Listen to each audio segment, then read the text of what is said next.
আমি কথা বলবো পবিত্র কোরআনুল কারীমের 31 নম্বর সূরা। সূরাটির নাম লোকমান। জোরে বলেন কি না? লোকমান। মোট আয়াত আছে 34টি, রুকু আছে 4টি। বিশ্বনবীর মক্কার জিন্দেগিতে আল্লাহ রাব্বুল আলামিন এই সূরাটি নাজিল করেছেন। আপনারা কি আদর্শ বাবা হতে চান? আওয়াজ দেওয়া লাগবে। আমি করবো ওয়াজ, আপনারা দেবেন আওয়াজ, জবাব দিবেন ঠিক ঠিক। আলোচনা হবে কমপ্লিট। শ্রোতাদের স্পিরিটে বাড়ি বক্তার হিট, আলোচনা হবে জায়গা মতো ফিট। আগে বলতাম কিছু আছে প্যান্ডেলে, কিছু আছে অ্যাঙ্গেলে। এখন আর অ্যাঙ্গেলে না, যা বলবো সব ডাইরেক্ট। অ্যাঙ্গেলে বলার দিন শেষ, ডাইরেক্ট বলার বাংলাদেশ। কথা বলে ঠিক কিনা? কোরআন হাদিস থেকে ডাইরেক্ট কথা শুনতে রাজি আছেন তো? ইনশাআল্লাহ কষ্ট হবে না, পরিষ্কার ভাবে কিছু কথা হবে ইনশাআল্লাহ। খালি একটু অপেক্ষা করেন। যুবক যারা আছো নিরাশ হয় না। তোমরা যুবক, আমিও যুবক। তোমাদের মনের দুঃখটাকে আমি বুঝি।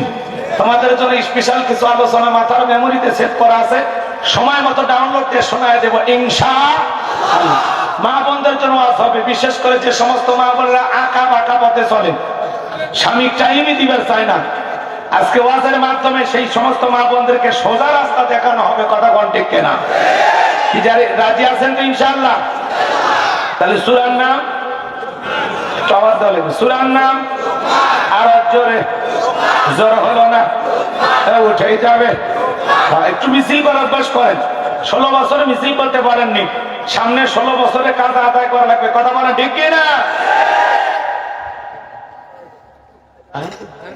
কাজ আদায় করলে জি, 16 বছরে তো প্রাণ খুলে মিছিল করতে পারেননি। ভোট কেন্দ্র ছিল, মানুষ যায়নি, খালি কুদতে যায়, ঘুরিয়েছে। কথা কন। এই বছরে আশা করা যায় আপনারা যাবেন। তবে একদিক দিয়ে ওনারা উপকারী করছে, যে দেশের মানুষের কষ্ট করে আসার দরকার কি, যা করার আমরাই করবো। কথা বুঝিনি, এদিক দিয়ে ধন্যবাদ দেওয়া হয়। কিন্তু একেবারে বিনা পরিশ্রমে সরকার পাইছিলেন জি, ওইদিকে আর না চাই। কষ্ট হচ্ছে নাকি? মাঝে মাঝে গুতা মারবো নি, এখনই না, পরে। ভাই কিছু বলবো? ঠিক আছে, চলে। সূরার নাম কি বলছি? লোকমান। মোট আয়াত 34টি, রুকু আছে কতক্ষণ? রুকি আছে। রুকু কয়টি? কোরআনুল কারীমের কত নাম্বার সূরা? 31 নাম্বার। কত নাম্বার? 31 নাম্বার। 21 নাম্বার পারা 10 নাম্বার পৃষ্ঠায় এই সূরাটি রয়েছে। চলুন আমরা এখন আলোচনা শুরু করি। প্রশ্ন করতে চাইলাম যে আপনারা কি আদর্শ বাবা হতে চান? বলেন চান? আপনার সন্তানকে আদর্শ সন্তান হিসেবে গড়ে তুলতে চান? আপনি আদর্শ বাবা হবেন কিভাবে, আর সন্তানকে আদর্শ সন্তান হিসেবে কিভাবে গড়ে তুলবেন? আপনার পারিবারিক জীবনে এমন একটা বিষয় খুবই গুরুত্বপূর্ণ, যে আলোচনাটা কোরআনের মাহফিল থেকে আমাদের জানা দরকার, শেখা দরকার, বোঝা দরকার, এবং ওই অনুযায়ী আমলও করা দরকার। মনে রাখবেন, ছাগলের পেট থেকে জন্ম নিলে ওটা ছাগলের বাচ্চা, গরুর পেট থেকে জন্ম নিলে ওটা গরুর বাচ্চা। কথা কয় না? হাতির পেট থেকে জন্ম নিলে ওটা হাতির বাচ্চা, মানুষের পেট থেকে জন্ম নিলেই ওইটা মানুষের বাচ্চা হয় না। ওকে মানুষের মতো মানুষ হিসেবে করে তোলা লাগে। কথা বলে না কেন? এই সমাজে এমনও মানুষ আছে ধর্ষণকারী, বলেন তুই কি মানুষ? এটা পশু। এমনও মানুষ আছে মানুষকে হত্যা করে, তাহলে এটা কি মানুষ? কথা বলেন, এটা কি পশু? কথাকে বুঝাইতে পারলাম? দুর্নীতিবাজ, চাঁদাবাজ, সন্ত্রাস, খুনি এ সমাজে আছে না? না। এরা দেখতে মানুষের মতো, কিন্তু আসলে এরা মানুষ না, এরা চতুষ্পা জন্তু, জানোয়ারের চাইতে নিকৃষ্ট। কথা বলেন ঠিক কিনা? সে তখনই মানুষ যার দ্বারা এই সমাজের কোন মানুষের ক্ষতি হবে না। কথা বলে না কেন? কোন মানুষের ক্ষতি হবে না। সে কখনো কোনো মানুষকে আঘাত করবে না, ধোকা দেবে না, প্রতারণা করবে না, 2 নাম্বারি করবে না, চিটারি বাটপারি করবে না।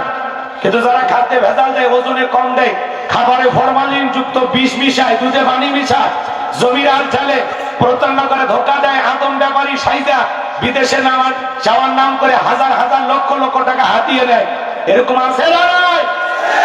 এরা কি? এরা পশু। কথা বলেন, এরা কি? কষ্ট হচ্ছে আপনাদের? এজন্য বাজার যারা সমাজে নেশা করে, ইয়াবা, ফেন্সিডিল, গাঁজা, মদ খায়, নেশার সাগরে ডুবে থাকে, এরা কি মানুষ? এরা মানুষ না। প্রকৃত মানুষ সে যে আল্লাহর গোলামি করবে, পাশাপাশি এই সমাজে চলতে গিয়ে কোন মানুষ তার দ্বারা বিন্দু পরিমাণে কষ্ট পাবে না। সে প্রকৃত মানুষ, নির্বাচাল মানুষ। যে মারা গেলে মানুষ দোয়া করে বলে এলাকার সবচেয়ে ভালো মানুষটা বিদায় নিল, ফেরেশতা তো দেখার ভাগ্য হয়নি, কিন্তু এই মানুষটাকে দেখে বুঝেছি ফেরেশতার চাইতেও সুন্দর। তাহলে ওইটা কি মানুষ। আর কেউ মারা যায় ওই এলাকার একটা ইবলিস বিদায় হয়েছে, আলহামদুলিল্লাহ, যাকে এলাকার মানুষ এখন শান্তি পাবি, এলাকার সবচাইতে বদমাইশ, খাটাস, লম্পট, দুর্নীতিবাজ বিদায় হয়েছে। কথা কয় কেনা? তার মানে ও মানুষ ছিল না, ওর জীবনটা পশুর মতো ছিল। এমন অকাম বদকাম নাই যা করেনি। কথা কি বুঝাইতে পারলাম? তাহলে বলেন আদর্শ পিতা হবেন কিভাবে, আর সন্তানকে কিভাবে আদর্শ মানুষ হিসেবে করে তুলবেন? আজকের আলোচনার প্রেক্ষাপটে যদি আমি আপনাদের সামনে তুলে ধরি, আপনাদের কি খারাপ লাগবে? আপাতত 12টা পর্যন্ত শুনবেন, তারপরে ভালো লাগলে আমি টাইম বাড়ায় দেব ইনশাআল্লাহ। আর যদি ভালো না লাগে 12টায় ক্লোজ করে দেব ইনশাআল্লাহ। চলুন আলোচনা শুরু করি। জবান ছেড়ে সবাই আমার সঙ্গে তেলাওয়াত করুন। আউযু বিল্লাহি মিনাশ শাইতানির রাজীম। বিসমিল্লাহির রাহমানির রাহিম।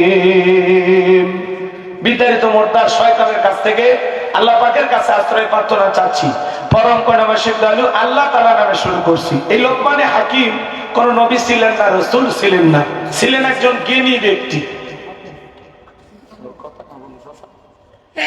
জমিনের একজন সাধারণ বান্দার কথা আসমানের মালিক আল্লাহর ভালো লেগেছে। তাহলে বলেন তো কথাগুলো কম দামি না বেশি দামি? কথাগুলোর গুরুত্ব আছে না নাই? জমিনের এক সাধারণ বান্দা কথা বলেছে তার ছেলের সাথে, সেই কথাগুলো আল্লাহ তাআলার কাছে এতটাই ভালো লাগছে যে পুরো পৃথিবীর মানুষের সামনে লোকমানে হাকিমকে আল্লাহ তাআলা স্মরণীয় করে রেখে দিলেন। সুবহানাল্লাহ। আল্লাহ তাআলা বুঝাইলেন যদি তুমি আদর্শ বাবা হতে চাও তাহলে লোকমানে হাকিমের জীবনী থেকে শিক্ষা গ্রহণ করো। আল্লাহ তাআলা তার এই গোলাম দেখতে কতটা কালো ছিল জানেন? চেহারাটা খুবই কালো ছিল, খাটো মানুষ ছিলেন, ঠোঁটগুলো ছিল মোটা, খুব সুন্দর দেখতে ছিলেন না, কিন্তু জবানটা এতটাই ভালো ছিল। চেহারা ছিল কালো, অন্তর ছিল ভালো। তার জবানের কথাগুলো আসমান জমিনের মালিক আল্লাহর কাছে পছন্দ হলো। এই জন্য আল্লাহ রাব্বুল আলামিন তার নামে পবিত্র কোরআনুল কারীমের ভিতরে তার কথাগুলোকে কোট করে কোরআনুল কারীমের ভিতরে তার নামে একটি সূরা নাযিল করলো। বলুন আল্লাহু আকবার। আমার আল্লাহ রাব্বুল আলামিন বলেন ওয়ালা কদ আতাইনা লুকমানাল হিকমাতা আনিশকুরু লিল্লাহ ومن يشكر فإنما يشكر لنفسه ومن كفر فإن الله غني حميد। আল্লাহ রাব্বুল আলামিন বলেন আমি লোকমানে হাকিমকে হিকমত দিয়েছিলাম, জ্ঞান দিয়েছিলাম এবং বলেছিলাম লোকমান তুমি আমার শুকরিয়া আদায় করো। লোকমানে হাকিম শুকরিয়া আদায় করার কারণে লোকমানে হাকিমের সম্মান মর্যাদা কমেছে না বেড়েছে? একটু জোরে কর না বাজান। এরপরে আল্লাহ রাব্বুল আলামিন বলেন ওয়ামান ইয়াশকুর ফাইন্নামা ইয়াশকুরু লিনাফসিহি ওয়া মান কাফারা ফাইন্নাল্লাহা গনিয়্যুন হামিদ। যারা প্রশংসা আদায় করে সে তার নিজের জন্য আদায় করে, আর যারা প্রশংসা আদায় করে না তাদের জেনে রাখা উচিত আমি আল্লাহ অমুখাপেক্ষী, আমি আল্লাহ নিজেই প্রশংসিত। বলুন সুবহানাল্লাহ। আপনি প্রশংসা আদায় করলেও আমার আল্লাহ আল্লাহ, আপনি প্রশংসা আদায় না করলেও আমার আল্লাহ আল্লাহ। তাম পৃথিবীর মানুষ যদি একত্রিত হয়ে আল্লাহকে আল্লাহ বলে ডাক দেয় আমার আল্লাহর সম্মান মর্যাদা বাড়ে না। আবার তাম পৃথিবীর মানুষগুলো যদি একত্রিত হয়ে আল্লাহকে আল্লাহ বলে না ডাক দেয় আমার আল্লাহর সম্মান মর্যাদা কমে না। আপনি ডাকলেও আমার আল্লাহ আল্লাহ, না ডাকলেও আমার আল্লাহ আল্লাহ। 5 বছর পরে ভোট দিয়া নির্বাচন করে আল্লাহ হয় না, কথা বলেন ঠিক না? তাহলে শুকরিয়া আদায় করলে কার লাভ? আবার কয় আল্লাহ। শুকরিয়া আদায় করলে আমার লাভ, কার লাভ? আমাদের নিজেদের লাভ। আয়াতের অর্থ বলতেন না? আল্লাহ কি বলতেছেন? যারা শুকরিয়া আদায় করে সে তার নিজের জন্য আদায় করে, আর যারা শুকরিয়া আদায় করে না তাদের জেনে রাখা উচিত ওমান কাফারা ফাইন্নাল্লাহা গনিয়্যুন হামিদ। তাদের জেনে রাখা উচিত আমি আল্লাহ অমুখাপেক্ষী, আমি আল্লাহ কারো মুখাপেক্ষী নই, কথা কয় নাকি? আল্লাহুস সামাদ, তিনি কারো মুখাপেক্ষী নন, আমরা সবাই তার মুখাপেক্ষী। ভালো করে বুঝবেন। সে আল্লাহ তাআলা বলতেছেন আল্লাহু গনিয়্যুন হামিদ, আমি আল্লাহ নিজেই প্রশংসিত। বান্দা, তোর প্রশংসার জন্য আমার দিন ঠিক থাকে না, আমি আল্লাহ নিজেই প্রশংসিত। সুবহানাল্লাহ কর। তারে প্রশংসা আদায় করলে কার লাভ? আমাদের লাভ। প্রশংসা আদায় না করলে কার লস? লাভ লজ্জা সব বান্দার, লাভ লজ্জা সব বান্দার। লাভ লস আল্লাহর না। লাভ হইলেও বান্দা, লস হইলেও বান্দা। আমার আল্লাহর কোনো লাভ ক্ষতি নাই। কথা ক্লিয়ার? বুঝতে পেরেছেন? এখন প্রশ্ন, কেন আল্লাহ শুকরিয়া আদায় করবেন না? কেন? আল্লাহ কি দেয়নি আপনাকে? এখন ছোট ছোট করে কথা বলে তারপরে আমরা মূল আলোচনায় যাব। কষ্ট হবে কি আপনাদের? আমি ৬-৭টা আয়াত সামনে রেখে আলোচনা করব, যদি সময় পাই, আপনাদের ধৈর্য পাই, তাহলে খুবই গুরুত্বপূর্ণ। প্রত্যেকটা আয়াতে প্রত্যেকটা শিক্ষা গ্রহণ করতে পারবেন ইনশাআল্লাহ। আর যুবকেরা নিরাশনে আগে বলছি, মজার কিছু কথা হবে ইনশাআল্লাহ, রাগ করবেন না। শুরু তো করিবে ভাই, চতুর্দিকে আসবেন তো শেষা শুরু করে দেখবি। কথা কয় না কেন? আরে বিড়াল ছোট না বড়, ওইটা দেখে লাভ আছে? দেখা লাগবে বিড়াল ইঁদুর ধরতে পারে কিনা। কথা কয় ঠিক না? অপেক্ষা করে, এত ব্যস্ত আমার ভাইয়েরা, গভীর মনোযোগ দিয়ে কথাগুলো শুনে যান বাজান। আমি গুনাহগার যে কথা বলতে চাচ্ছিলাম, কেন আল্লাহ প্রশংসা আদায় করবেন না? আপনি আমি যেদিন এই পৃথিবীর জমিনে মায়ের গর্ভ থেকে এসেছিলাম বাজান, বলেন তো শরীরের মধ্যে কি কোনো কাপড় ছিল? এই যে আপনার দেহের ভিতরে তো জামা কাপড় হাজার হাজার টাকার, কে দিয়েছেন? আপনি যেদিন মায়ের পেট থেকে আসছিলেন, জমির দলিল নিয়ে আসছিলেন। আজকে কয়েক বিঘা জমির মালিক, জায়গা সম্পদ আল্লাহ দিয়েছে, কে দিয়েছে? আপনি যেদিন মায়ের পেট থেকে আসছিলেন, টাকার বান্ডি নিয়ে আসছিলেন। আজকে লক্ষ লক্ষ টাকার মালিক আপনারা কে বানিয়েছে? এ বাজান, কেন আল্লাহ শুকরিয়া আদায় করবেন না? একটা বার চিন্তা করেন, এক সময় আপনার কিছুই ছিল না, এরকম মানুষ নাই? আল্লাহ আজকে কোটিপতি বানাইছে, শিল্পপতি বানাইছে। কার দয়া? কার দয়া? কেন আল্লাহ শুকরিয়া আদায় করবেন না? কিশোরগঞ্জ জেলায় ওয়াজ করতে গেছিলাম বাজান, একটা বৃদ্ধ মানুষ হাতটা ধরে কাঁদে আর বলে, হুজুর, আমি গ্রামে গ্রামে হাওয়াই মিঠা বিক্রি করতাম, আল্লাহ তাআলা আমাকে আজকে 150 বিঘা জমির মালিক বানাইছে। চিন্তা করেন। বলে, হুজুর, আমি কয়েক বিঘা জমির উপরে মসজিদ মাদ্রাসা করার জন্য জায়গা দিয়ে দিয়েছি।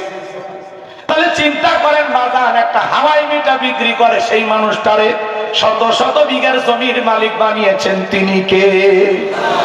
কেন আল্লাহর শুকরিয়া আদায় করবেন না বাজান?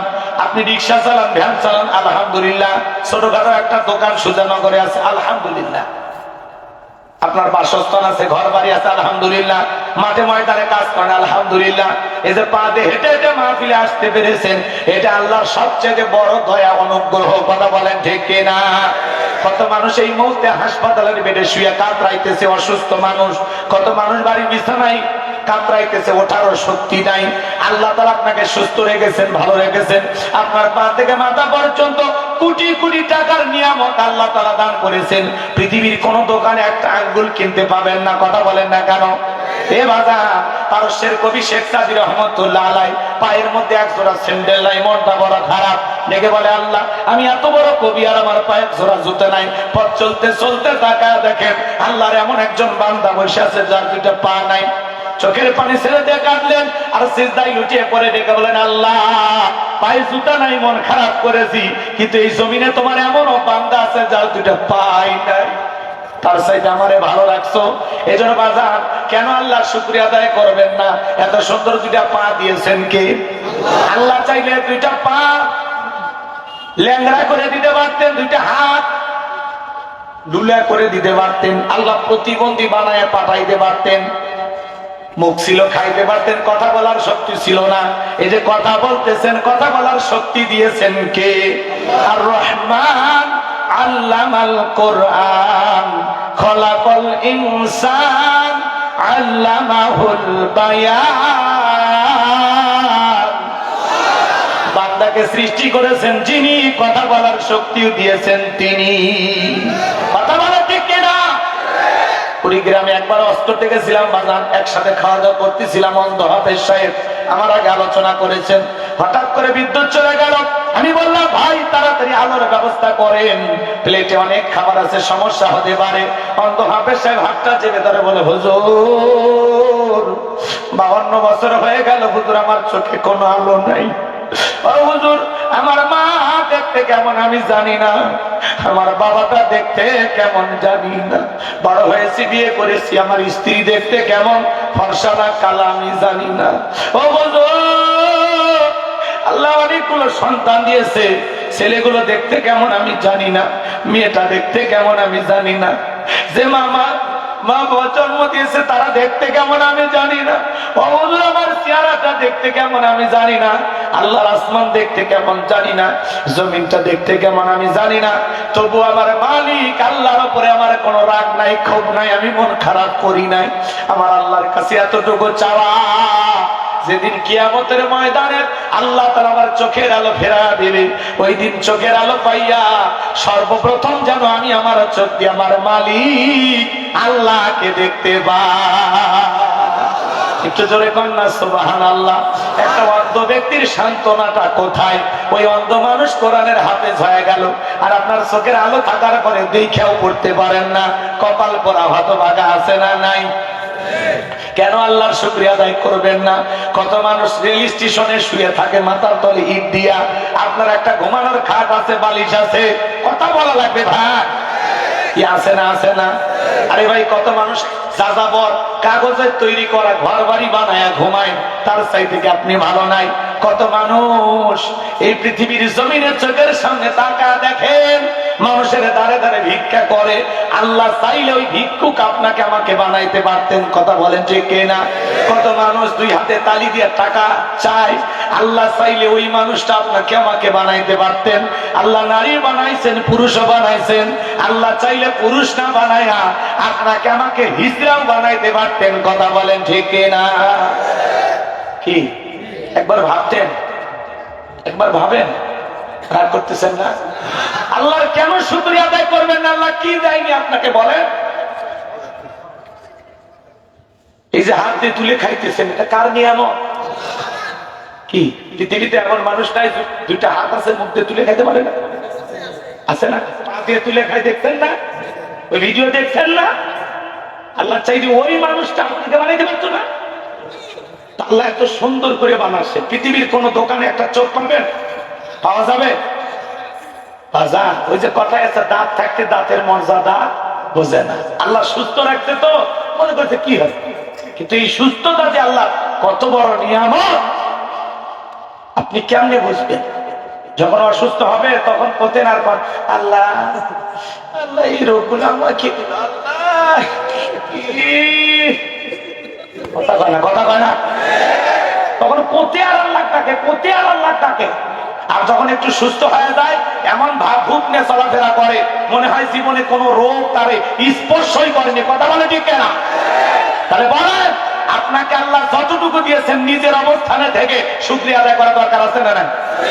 ছোটখাটো দোকানদারি করে হুজুর আলহামদুলিল্লাহ, আমি মাঠে ময়দানে কাজ করতে পারি আলহামদুলিল্লাহ, আপনি মালয়েশিয়া প্রবাসী আলহামদুলিল্লাহ। কত মানুষ বিদেশে যাওয়ার জন্য স্বপ্ন দেখে, কত মানুষ একটা পাবনায় দোকান দেওয়ার জন্য স্বপ্ন দেখে, সুজানগর বাজারে একটা দোকান দেওয়ার স্বপ্ন দেখে, আর আপনি দোকানদারি করতেছেন, তারপর ব্যবসা নেই চলছে।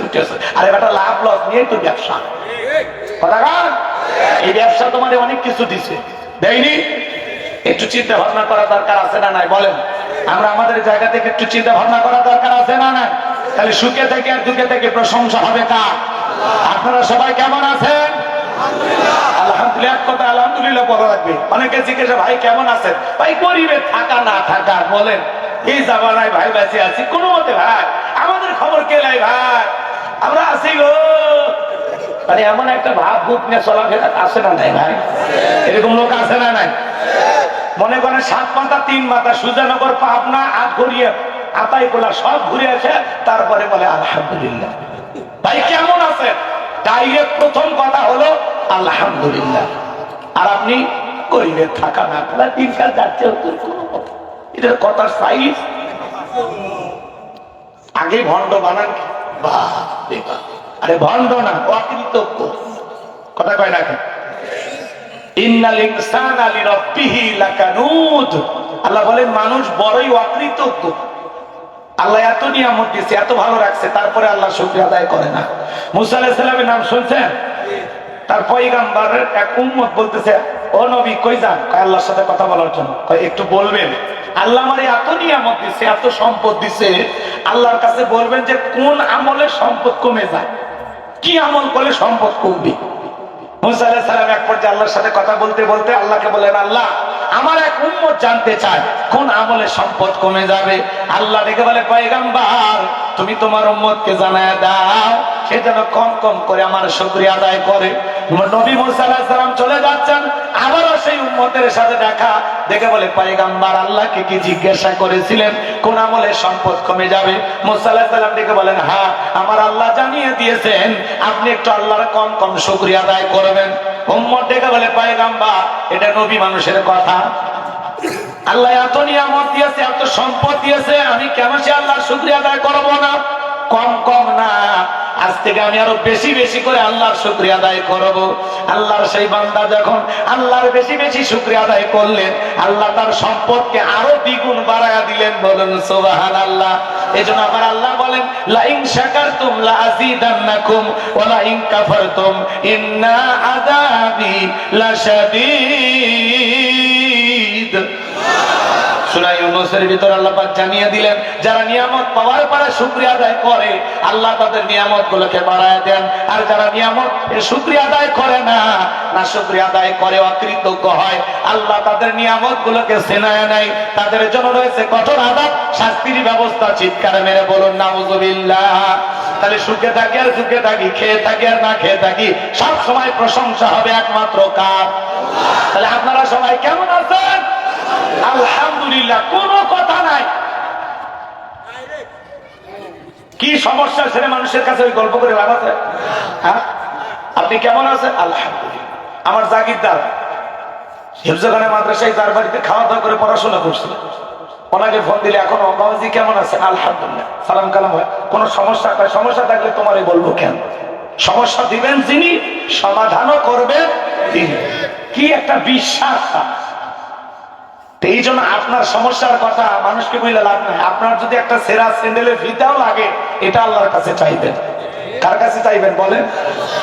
এর সাথে ছোট জিনিস আর আছে? জুতার ফিতা লাগলে চাইতে হবে কার কাছে? আল্লাহর কাছে। জীবনের যা যা প্রয়োজন আল্লাহর কাছে চাইবেন, দেওয়ার মালিক কি? তাহলে চাইবেন তো ইনশাআল্লাহ? চাইবেন তো ইনশাআল্লাহ? তাহলে আপনারা সবাই কেমন আছেন? আগামীকালকে কি পাবনায় দেখা হবে? মানে কোন দোয়া কোন জায়গায় পড়া লাগে, কোন শব্দ কোথায় ব্যবহার করা লাগে আমরা অনেকে জানি না। এক মুরব্বি পেশাব করতেছে আর দোয়া করতেছে বিসমিল্লাহি ওয়ালা বারাকাতিল্লাহ। আমি চাচাই তো খানা খাওয়ার দোয়া, তখন বলতেছে বাবা কোন দোয়া কোন জায়গায় পড়া লাগে আমার মাথা কাজ করে না। আপনার শাশুড়ি মারা গেছে, আলহামদুলিল্লাহ। আপনার স্ত্রী গর্ভবতী ছিল, বাচ্চা ডেলিভারি হয়েছে, ইন্না লিল্লাহি ওয়া ইন্না ইলাইহি রাজিউন। এক মুরব্বি চাচা প্রত্যেকদিন নামাজ পড়িয়া দোয়া করে, রব্বি হাবলি মিনাস সলিহিন, রব্বি হাবলি মিনাস সলিহিন। এক যুবক চিন্তা করে সারা জীবন মুরব্বি এই দোয়া করে, এর দোয়ার মানে কি? মনে করেন এলাকার আলেম মানুষ মোস্তফা আল হোসাইনি হুজুর, ওনার কাছে হুজুর এ রব্বি হাবলি মিনাস সলিহিন এর অর্থ কি? তো হুজুর বলতেছে এর অর্থ হলো আল্লাহ আমাকে একটা নেককার সন্তান দাও। মুরব্বি যা করছে, চাচা আপনার বাচ্চা কাচ্চা 11টা, তো প্রতিদিন দোয়া করেন আল্লাহর কাছে, রব্বি হাবলি মিনাস সলিহিন। তো বলছে হ্যাঁ দোয়া তো করি, এই দোয়াই তো ভালো। তখন বলছে চাচা এই দোয়ার মানে কি জানেন? কয় না জানি না। কয় আর দোয়ার মানে হলো আল্লাহ আমাকে একটা নেককার সন্তান দাও। কইছে বাবা এই দোয়ার মানে এই, এটা যদি জানতাম তাহলে আজ থেকে আরো 10 বছর আগে দোয়া পড়া বন্ধ করে দিতাম। কোন দোয়া কোন জায়গায় পড়া লাগে আর দোয়ার অর্থটা কি অনেক মানুষ জানে না। কথা বলে ঠিক কিনা? এক ইমাম সাহেব হেঁটে যাচ্ছে, এক মুসল্লির সাথে দেখা, বলতে ভাই আসসালামু আলাইকুম। ওয়ালাইকুম আসসালাম। কই যান? আমি যাবো পাবনা। কিসব? কই গরু কেনার জন্য। আচ্ছা আপনার গরু হাট লাগে না? কোন জায়গায়? হাজির হাট। হাজির হাট গরু বিক্রি হয়, হয় না?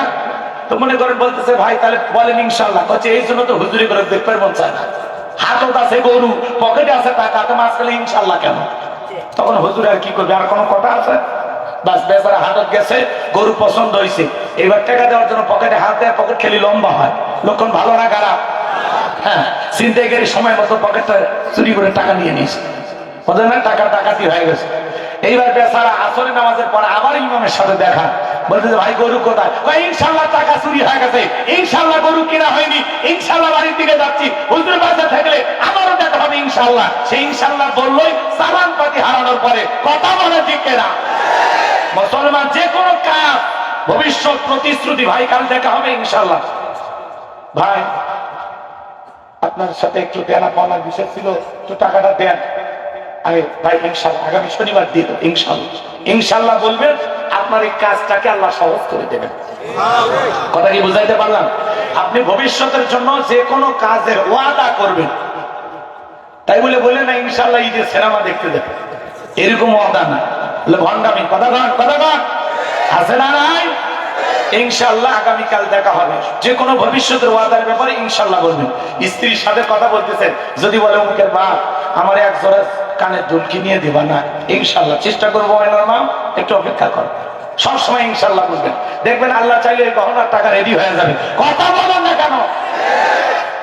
তাহলে সুখে থাকে আর দুঃখে থাকে প্রশংসা হবে কার? খেয়ে থাকি আর না খেয়ে থাকি, হাসপাতালে বেড়ে থাকি আর যে অবস্থায় থাকি, সুস্থ থাকে আর অসুস্থ থাকে, সব সময় আল্লাহ শুকরিয়া আদায় করব। আমার এই প্রথম আয়াতের আলোচনা কি আপনারা বুঝেছেন? লোকমানে হাকিম শুকরিয়া আদায় করার কারণে লোকমানে হাকিমকে পুরো পৃথিবীর সামনে সম্মান আর মর্যাদার আসনে বসিয়েছেন কি? আপনিও যদি সম্মান আর মর্যাদা পেতে চান, যত বেশি আল্লাহর শুকরিয়া আদায় করবেন, তত বেশি পৃথিবীর সামনে আল্লাহ তাআলা আপনাকে সম্মান আর মর্যাদা দান করবেন। চিৎকার মেরে বলুন সুবহানাল্লাহ। তাহলে আপনারা সবাই কেমন আছেন? আগামীকাল কি দেখা হবে ইনশাআল্লাহ? এই দুইটা আমল যেন মনে থাকে। এরপরে আমার ভাইয়েরা, লোকমানে হাকিম শুধু মাঠে ময়দানে ওয়াজ করতেন না, এই লোকমানে হাকিম কিন্তু একজন কৃতদাস ছিল। মানুষের বাড়িতে ছাগল চড়ানোর কাজ করত, ছাগল ছেড়ে দিয়ে ময়দানে ওয়াজ শুরু করে দিতেন, আর হাজার হাজার মানুষ এসে তার ওয়াজ শুনতো। এবার সেই লোকমানে হাকিম শুধু মাঠে ময়দানে ওয়াজ করতেন এমনটা নয়, ঘরের ভিতরে তার কলিজার টুকরা সন্তানদেরকে একত্রিত করে সুন্দর করে বয়ান করতেছেন। আল্লাহ তাআলা সেই কথাই তাই কট করে কোরআনুল কারীমের ভিতরে জানায়া দিলেন, ওয়া ইয ক্বালা লুকমানু লিবনিহি ওয়া হুয়া ইয়াইযুহু ইয়া বুনাইয়া লা তুশরিক বিল্লাহ ইন্নাশ শিরকা লাযুলমুন আযীম। আমার আল্লাহ দেখে বলেন, স্মরণ করো লোকমানে হাকিমের কথা। যখন লোকমানে হাকিম তার কলিজার টুকরা সন্তানদেরকে একত্রিত করে বলতেছেন, ইয়া বুনাইয়া, হে আমার বৎস, হে আমার কলিজার টুকরা সন্তান, হে আমার হৃদয় স্পন্দন। সন্তানকে কিভাবে ডাকবেন আল্লাহর কোরআন আপনাকে শিখাচ্ছে। সুবহানাল্লাহ। কোন ইয়া বুনাইয়া, হে আমার বৎস, হে আমার কলিজার টুকরা সন্তান, হে আমার হৃদয়ের স্পন্দন। ছেলেকে যদি ডাকতেন আব্বা যান, আমার কলিজার টুকরা আব্বা কই, কি বলে ছেলে খুশি হবে না? আপনি ডাকতেন বল্টু, এদিকে নাম রাখছেন বল্টু। এই বল্টুটা জীবনে কিছু করতে পারে? শুনছেন কোন মাহফিলে যে আজকের মাহফিলের মাওলানা বল্টু সাহেব আপনাদেরকে ওয়াজ শোনাবেন? শুনছেন কোনদিন? হ্যাঁ, এগুলো নাম রাখা যাবে না। এখানে আমরা অনেক বাবা আছি, আলহামদুলিল্লাহ অনেকে বাবা হয়েছেন। বলেন তো, সন্তান আপনার কাছে হক পাবে কয়টি? বলতে পারবেন কয়টি? কথা কয় চারটে। যাক, সাহস করে তা কই, কয়টা হক পাবে বলেন? তিনটে মাত্র। হ্যাঁ, সাতটি বাড়তে থাকে। আচ্ছা, সন্তান আপনার কাছে হক পাবে সর্বমোট 12টি। জোরে বলেন কয়টি? কথা বলা লাগবে। কয়টি? 12টি হক পাবে। এই ওয়াজ করতে গেলে তো 2 ঘন্টা লাগবে। তো সন্তানের হক নিয়ে কখন আলোচনা করব? সন্তানের 1 নাম্বার হক কি? জন্মগ্রহণ করার সাথে সাথে একটা সেলফি তুলে ফেসবুকে ছবি দিয়ে লেখা লাগবে, ছেলে সন্তানের বাবা হইল, অথবা মেয়ে সন্তানের বাবা হইলেন, নাকি কম? তারপরে সন্তানের চাচা থাকলে ও লিখবে চাচু হইলাম, মামা থাকলে লিখবে মামা হইলাম। যেই মহিলা বাচ্চা ডেলিভারি করছে, হাসপাতালে বেডে শুইয়া বাচ্চা কোলে নিয়ে একটা সেলফি তুলে, ক্লিক সেলফি তুলে মহিলা ফেসবুকে ছবি ছেড়ে দিয়ে রাখে। অনেক কষ্টের পরে মা হওয়ার স্বাদ বুঝলাম। কথা কয় না কেন? চাচা কম, বাচ্চা জন্মগ্রহণ করার সাথে সাথে সেলফি তুলে ফেসবুকে দেওয়া লাগে। আর এটা প্রথম কাজ কি বলেন? প্রথমে সেলফি তুলে ফেসবুকে দিলে কবুল হবে তো সুবহানাল্লাহ কোন সালাকা নাউজুবিল্লাহ কইছে। সন্তান জন্মগ্রহণ করার সাথে সেলফি না, সন্তান জন্মগ্রহণ করার সাথে সাথে এক নাম্বার হক, এক নাম্বার দায়িত্ব, ছেলে হোক আর মেয়ে হোক, কানে আজান দিতে হবে। কথা বল ঠিক না? এক নাম্বার কানে আজান দেওয়া। সেলফি তোলার ঠেলায় 3 দিন পরে মনে হয় ইস আজানই না দেইনি, হ্যাঁ আছে না? না। 2 নাম্বার হলো তাহনিক করা। তাহনিক করা মানে বোঝেন? মিষ্টি দ্রব্য কোনো কিছু নিয়ে যায়, যে কোনো আলেমের কাছে হোক বলে এলাকার মুরব্বী ভালো মানুষের কাছে হোক, সে একটু জিহ্বার ভিতরে দিয়া একটু হালকা খেয়ে এটো করে আপনার বাচ্চার জিহ্বার ভিতরে একটু লাগায় দিবে। এর নাম কি? এর নাম কি? তাহনিক করা। 3 নাম্বার হলো সপ্তম দিনে আকিকা দিয়ে সুন্দর একটা নাম রাখা। কি নাম? বল্টু, সেন্টু, রনি, সনি, সনি, মোটু বাদলু, কি কন, পিঙ্কি, চুমকি, সুইটি, বিউটি, শয়তান করে ডিউটি, এগুলো না বেলি, তেলি, কথা বল না কেন? হাইরে নামের সাইজ। শয়তান পর্যন্ত বলে আমার বাচ্চা কাচ্চা হলে নাম রাখবো। এগুলো নাম হইলে ভাই অপু, দীপু, কথা কয় না কেন? বাবু এলাকার লোক ধরে খাবো, কি নামের স্টাইল। আমাদের কাছে যখন ফোন দেয় বলে হুজুর একটা বাচ্চা হয়েছে নাম রাখেন তো, আমরা তখন বলি আল্লাহর কাছে 2টা নাম প্রিয়, একটা আব্দুল্লাহ আর একটা আব্দুর রহমান। তখন বলতে হুজুর দাদার নাম আছিল আব্দুল্লাহ আর আমার চাচার নাম আব্দুর রহমান, নামের মধ্যে কেন জানি চাচার দাদা দাদা ভাগ, আপডেট কিছু বলেন কথা বল। তখন নাম খুঁজে পায় না, নাম রাখে মন, দিল, আত্মা, কথা কয় না? এরকম নামও রাখছে মোনা। মোনা বাচ্চার নাম কি? মোনা। হাইরে নামের সাইজ। ইসলামিক নাম রাখবেন, সুন্দর নাম রাখবেন, একটা অর্থবহ নাম রাখবেন। কথা বল না কেন?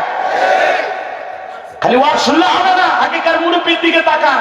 বাপের নাম ইব্রাহিম, ছেলের নাম ইসমাইল, ইসহাক, মুসা, ঈসা, খালি নবীর নাম।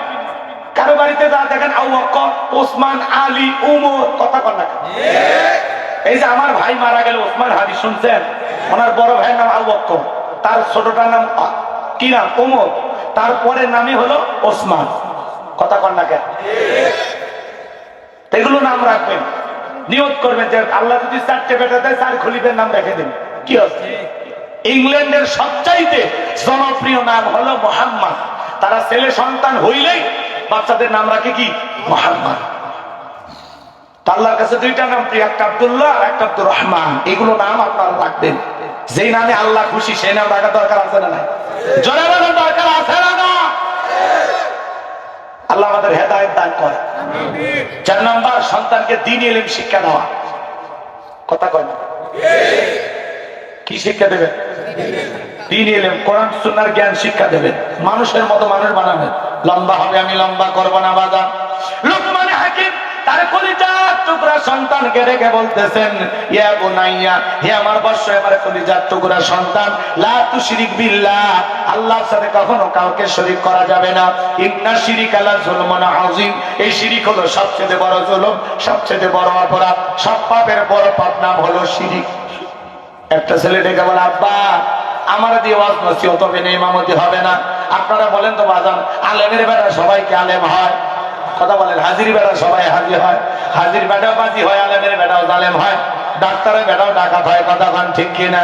আবার অনেক সময় ডাকাতের ঘরেও ডাক্তারের জন্ম হয়, জালেমের ঘরেও আলেমের জন্ম হয়, হাজির ঘরেও হাজির জন্ম হয়। কথা কন ঠিক কিনা? গভীর মনোযোগ দিয়ে কথাগুলো শুনবেন। ছেলেটা ডেকে বলে, আব্বা আমার দেওয়াত মসজিদ হবে না, ইমামতি হবে না, আমার টাকা দেন, আমি একটু বিজনেস করব।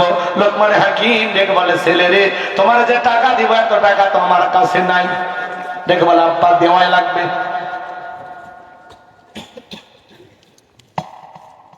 লোকমান হাকিম তখন ডেকে বলে, শোনো, আমি আমার এক বন্ধুর কাছে টাকা পাই, সে একটা দ্বীপে বসবাস করে।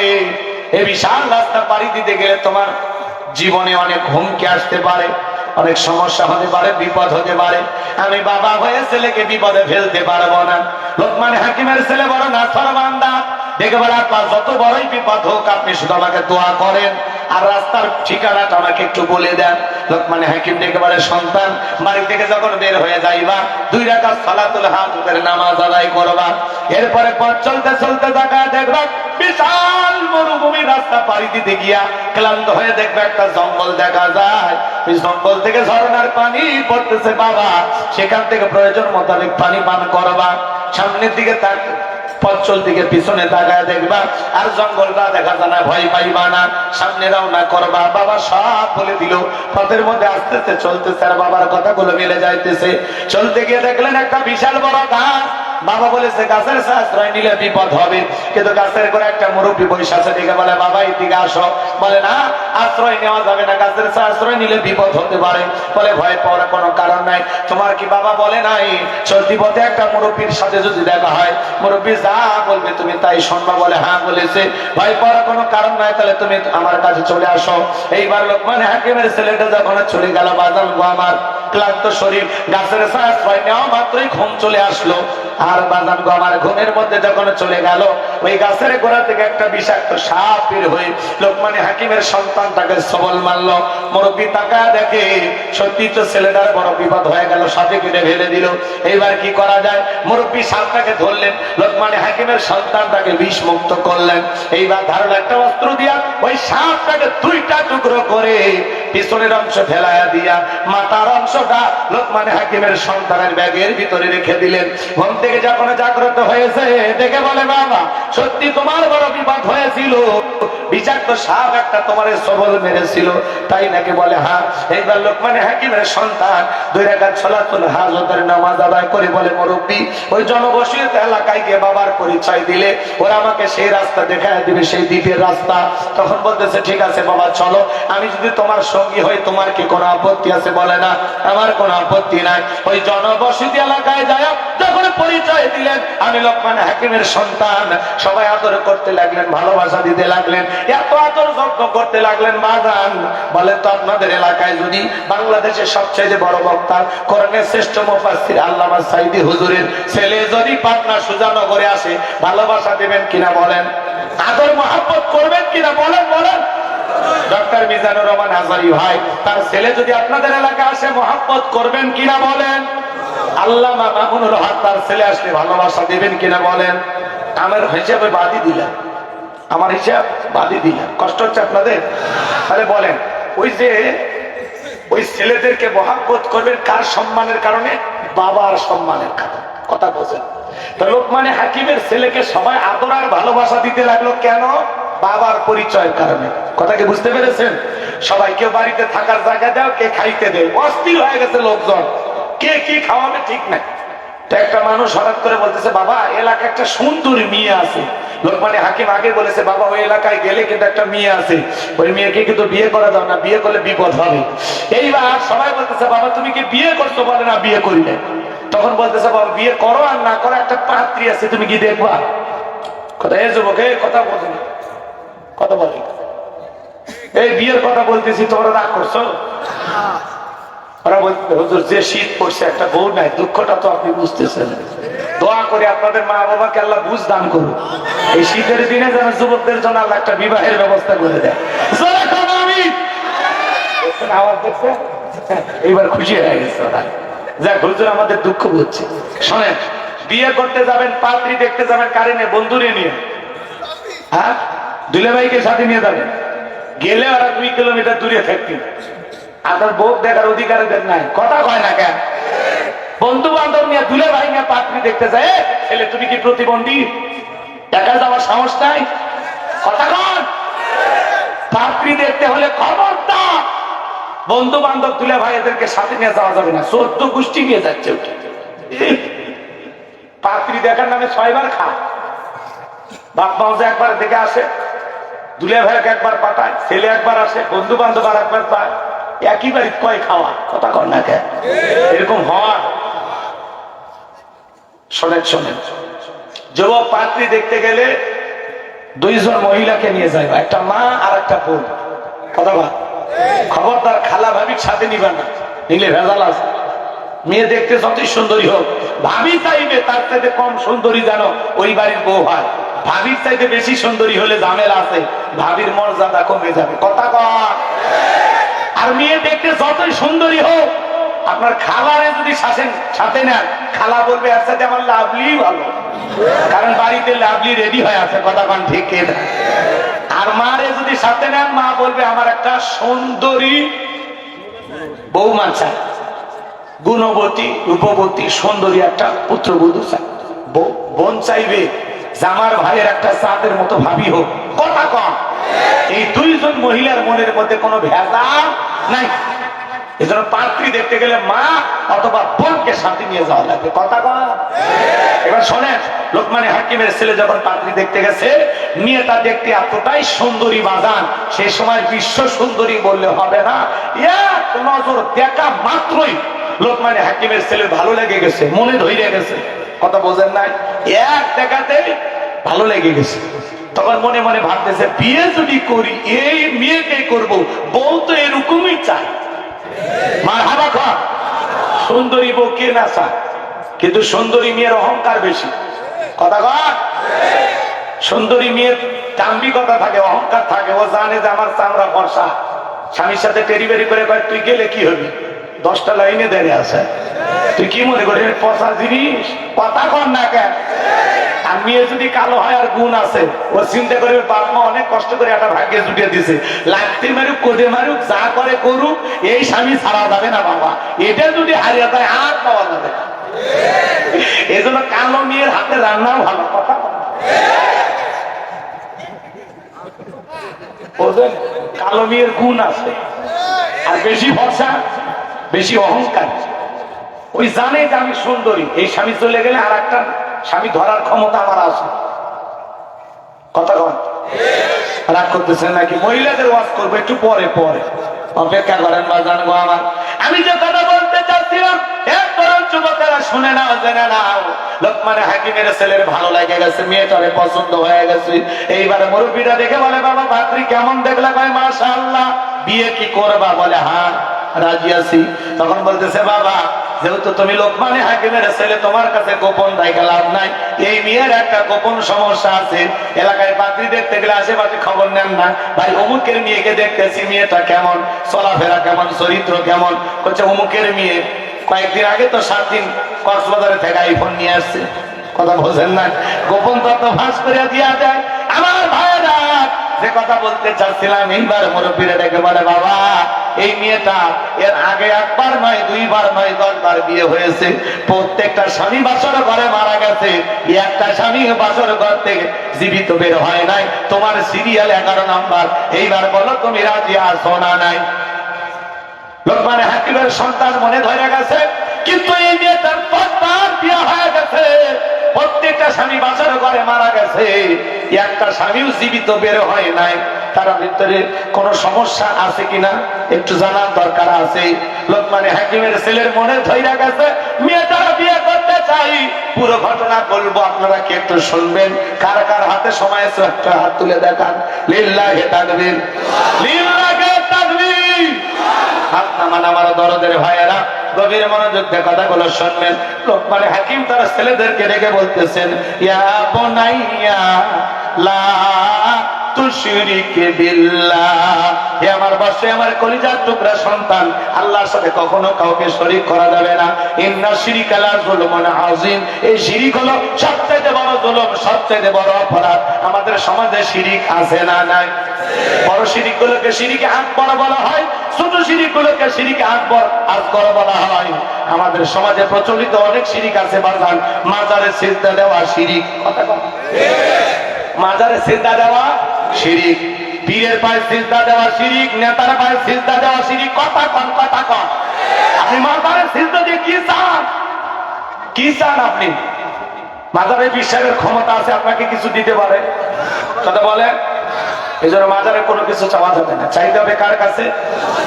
আমি নিজে দেখেছি ভাই, বাগের হাটে গম্বুজের ভিতরে সরিষার তেল মালিশ করে, আবার ওই তেল নিয়ে তল পেটে মাখে, আর বলে একটা বেটা দে রে বাবা, একটা বেটা দে, তুই না বেটা দিলি আব্বা বেটা দেবে কে? এমন কায়দায় সন্তান চাই, মনে হয় মাজারে বিশ্বাস ছেলে মেয়ের কারখানা খুলে বসে আছে। চাইল আর একটা হাতে ধরায় দিল, দেখলাম মাজারের ডাব গাছগুলোতে ইট ঝোলায় রাখছে। বললাম কেন? বলছে হুজুর ইট ঝুলে রাখলে ইটটা যেমন ভারী হয়, সেই মহিলা নিয়ত করে ঝুলে রেখে চলে গেল, কিছুদিন পরে ওই মহিলার পেটটাও ভারী হবে। আমি তখন বললাম ভাই, যে মহিলাদের বিয়ে হয়নি ওই বোনেরা যদি 2-4 জন ঝুলাইয়া যায় ওদের পেট কি ভারী হবে? কথা বল না কেন? এরকম আছে না নাই? এই জন্য বাজার গো আমার কোন ভণ্ড পীরের কাছে যাবেন না। আজকে তালা বাবা, সালা বাবা, লাউ বাবা, কদু বাবা, আজকে মাজার গুলো হলো গাঁজা খাওয়ার নিরাপদ জায়গা। গাঁজার কলকিতে টান মারে এমন ধোঁয়া ছাড়ে, রাস্তাঘাটে পুলিশের দাঁড়িয়ে থাকে, বলে মনে হয় ওরসের রান্না চলছে। ভয়ে ওরাও যায় না। কথা কোন ঠিক কিনা? গাঁজা খাইয়া মোজদারি লাল বানাইছে, টর্চ লাইট করে মুখ খুঁজে পাওয়া যায় না। বাবুলের চুল দিয়ে বেরি ভাই হয়েছে। সুন্দরবনে এই অবস্থা, বান্দরবনে কি অবস্থা? নারী পুরুষ একত্রে হইয়া জিকিরের নামে রং তামাশা করে, আছে না না? নারী পুরুষ একত্রে হয় ডুগি তবলা বাজায় আর গান গায়। পানির ভিতর জ্বললে বাতি ঝড় বাতাসেও নেবে না। লেঙ্গা বাবার মুরিদ হইলে না মাত্র দা লাগে না। বাবা ভান্ডারি লাইন ছাড়া চলে না তো রেলগাড়ি, আছে না নাই? মনের পর্দা বড় পর্দা, বাইরের পর্দা খুইলা ভালা। মনের আলো বড় আলো, বাইরের আলো নিবা ভালা। আছে আছে ভণ্ড আছে। তবে পাপ নাই বলে নাই কি? আপনার মানুষ খুবই ভালো, আল্লাহ বলা। বাপ রে বাপ, আজকে আল্লাহ লেভেল কইরা ভণ্ড বের হয়েছে। পীর ছিল শাহজালাল, খানকাই পীর, রাজপথে পীর, নারাই তাকবীর হুঙ্কার দিয়েছে, গৌর গোবিন্দ ধুতি খুলে পালাইছে। কথা বা আর এখন পীর না ডিজিটাল খি, মাথার চুলে চট, হাতে গান্ধার পর সালা পিদা তাকে কবিল তাকে সব দেখা যায়। মানুষকে হুজুরের ভিতরে মাল আছে, মাল যাচ্ছে সব দেখাই যাচ্ছে। গোপন কেসে ওইটা দেখা। কথা ঠিক কিনা? আর মানুষ ওদের পাশে যায় গান গাইতেছে, ভাই সবকিছু ছাড়িয়া তোরা বাবার চরণ ধর, আয়না বসাইয়াতে তোর কলবের ভিতর বাবার। এমন কায়দায় কলব ঠাট্টা মারছে, কলব ফাটে ভারত গেছে। এরকম আছে না? এই ভণ্ডামি, এই ভণ্ডদের কাছে যাওয়া যাবে না। হক্কানি আল্লাহওয়ালাদের কাছে যেতে হবে। আল্লাহ বলে সত্যবাদীদের সঙ্গী হও। যার পা থেকে মাথা পর্যন্ত নবীর সুন্নাত দিয়ে ঢাকা, যার চেহারা দিকে তাকাইলে আল্লাহর কথা স্মরণ হয়। কথা বলে খবরদার তালা বাবা, সালা বাবা, লাউ বাবা, কাদু বাবা, গামছা বাবাদের কাছে যাওয়া যাবে না। পীরের নামে ভণ্ড। মহিলা মুড়ি দেখলে কয় মা বয়স হয়ে গেছে, তার মহিলা দেখলে মাথা ঠিক থাকে না। কথা কথাকে আপনার মহিলা চিন্তা করে এত বড় আল্লাহর ওলি আমারে ডাকেন, যদি কাছে না যায় জাহান্নামে জায়গা হবে। জান্নাত পাওয়ার আশায় বিশ্বাবক চাপে ধরছে। আর আনন্দের ঠেলা গান গায়, বাবা আমি তোমায় ভালোবাসি, তোমার চরণ চুমিতে বাবা তোমার কাছে আসি গো বাবা, আমি তোমায় ভালোবাসি। যে নারী স্বামীকে বাদ দিয়ে পীরের ফাঁকা পায়সুমা খায়, ওই নারীর চরিত্রে ঠিক নাই। কথা বলে ঠিক না? এই মাজারে আপনার বউকে পাঠান, আপনি কি দুর্বল? কথা বল নাকি আপনি? আপনার বউ বলবেন আমি তোর পি, আমি তোর পি। কথা কন না কেন? 6 জন নারীর জীবনী কিনে দেবেন। শোনেন, হযরতে হাজেরা, আসিয়া, মারিয়াম, আয়েশা, খাদিজা, ফাতেমা, এই 6 জন নারীর জীবনী কিনে দেবেন। যে সমস্ত নারীদের জীবনী পড়, এইভাবে জীবন গড়, জান্নাতের রাস্তা ধর, এরপরে কথা কন। আপনার বউকে আপনি মাজারে পাঠাতেন মানে, পীরের কাছে পাঠান মানে? কথা কন, কথা কন। তাহলে মাজারে সেজদা দেওয়া শিরিক, কোনো কিছু চাওয়া শিরিক, পীরের পায়ে সেজদা দেওয়া শিরিক, নেতার পায়ে সেজদা দেওয়া শিরিক। কথা বলেন। এরপরে শোনেন, কবিরাজের কাছে ভাগ্য গণনা করা, টিয়া পাখির কাছে যে ভাগ্য গণনা করা শিরিক। কথা বলে না কেন? এক আংটিতে সব সমস্যার সমাধান। আপনি মামলায় হেরে যাচ্ছেন, বিদেশে যেতে ভয় পাচ্ছেন, দাম্পত্য জীবনে অসুখী, ব্যবসায় লস খাচ্ছেন, আসেন শেষ দর্শন Ajmiri gems house, Bashundhara city complex, Dhaka. Liton Dewan Chishti আংটি বেচার নাম কি? কথা কয় না, কথা কয়। আচ্ছা, এক আংটিতে যদি এত সমস্যার সমাধান হয়, অত আংটি বেঁচে খাওয়ার কথা না। এ হাতে 5টা, এ হাতে 5টা, 10টা আংটি ব্যবহার করে পৃথিবীর সেরা ধনী হয়ে যেত। কথা বলে ঠিক না? ভরসা আংটির উপরে না, ভরসা কার উপর? এরপরে শনিবার মঙ্গলবার বিয়ে করা হয় না, এগুলো দিন নাকি শুভ না, এগুলো ধারণা করা শিখ। সন্ধ্যার পরে শ্রমিক কাজ করেছে, ধনী টাকা দিতে চায় না। কেন? ধনী যদি টাকা দেয় তাহলে গরিব হয়ে যাবে। এগুলো ধারণা করা যাবে না। হাত চুলকে টাকা আসে, ওরে বান্ধে 2 হাত খুলে তখন 3 দিন চুলকে সামরা উঠে যাবি, তার টাকা আসবে না। এগুলো ধারণা করা যাবে না। কথা কয় না, কথা কয় না। এরপরে শোনেন, চা বানাই দিকে কাপটা করে ভেঙে গেছে, কয় অলক্ষণে বউ আসছে। এই অলক্ষণ কুলক্ষণ বলে ইসলামে কোনো কিছু নাই, এটা একটা দুর্ঘটনা। একটা চায়ের কাপের সাথে মানুষের ভাগ্য জুড়ে নাই, কথা কন। এরপরে শোনেন কি হয়েছে, কে কি কর মোবাইল, ওই মোবাইল পাইছে, রাগ করতেছেন আপনারা, রাগ করতেছেন। এগুলো ধারণা যে আমরা করি সেগুলো একটু উদাহরণ দিয়ে বুঝে দিচ্ছি, রাগ করতেছেন। জমজ কলা খেলে জমজ বাচ্চা হয় ভালো, যেই মহিলার বাচ্চা হয় না জমজ কলা খাওয়ায় দেন, তারপরে যদি আল্লাহ দুই একটা দেয়। আর জমজ কলা খেলে যদি জমজ বাচ্চা হয় ভালো, দুইবারে কষ্ট একবারে হলো, মাঝখানে সিজারের টাকাটা বেঁচে গেল, কথাটা ঠিক কিনা? কত পুরুষ মানুষ জমজ কলা খায়, আজ পর্যন্ত একটা বাচ্চা হলো না, কথা কন, কথা কন। এগুলো ধারণা করা যাবে না। এরপরে ছোট বাচ্চার কপালে কালো টিপ দেয়, পায়ে কালো টিপ দেয় কেন? কয় বদ নজর থেকে বাঁচার জন্য। বলেন তো বাজান, তকদিরের ভালো মন্দ কার হাতে? তকদিরের ভালো মন্দ আল্লাহর হাতে। এরপরে সমাজে প্রচলিত অনশিরিক আছে বাজান, নারী পুরুষ একত্রে হইয়া। আপনাদের মুসলমান হিসাবে বলেন তো বাজান, আমাদের কোন উৎসবে অমুসলিমেরা আসে আর আপনি মুসলমান স্লোগান দেন ধর্ম যার যার উৎসব সবার, এটা একটা হাইব্রিড স্লোগান, ইমান ধ্বংস করা স্লোগান। ওপর থেকে নিচ পর্যন্ত বড় বড় নেতারা স্লোগান দেয়, কিন্তু এই স্লোগানে বিশ্বাসী হওয়া যাবে না। ধর্ম যার উৎসব তার। হিন্দুদের উৎসব হিন্দুদের কাছে, বৌদ্ধদের উৎসব বৌদ্ধদের কাছে, খ্রিস্টানদের উৎসব খ্রিস্টানদের কাছে। মনে রাখবেন, মুসলমানেরা যে জনপদে ক্ষমতায় থাকবে বা মুসলিমদের নিরাপত্তা নিশ্চিত করা মুসলমানের দায়িত্ব। কথা কন, নিরাপত্তা নিশ্চিত করা দায়িত্ব।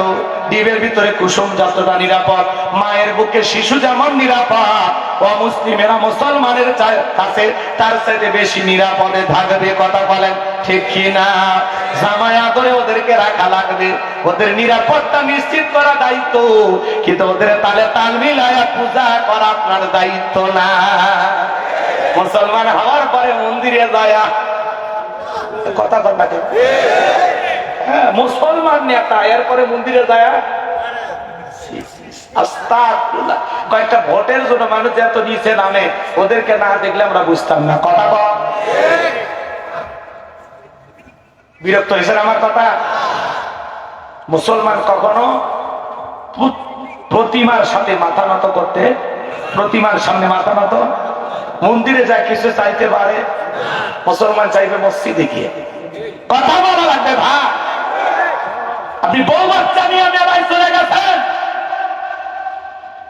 মুসলমান দাবি করেন, আর দুর্গা পূজা আসলে আপনার মাথা ঠিক থাকে না, বউ বাচ্চা নিয়ে বোরকা করে হুন্ডে নিয়ে মেলা গেছে, যাচ্ছে স্লোগান দেওয়ার গান গায়, মেলায় দেয় রে, মেলায় দেয় রে।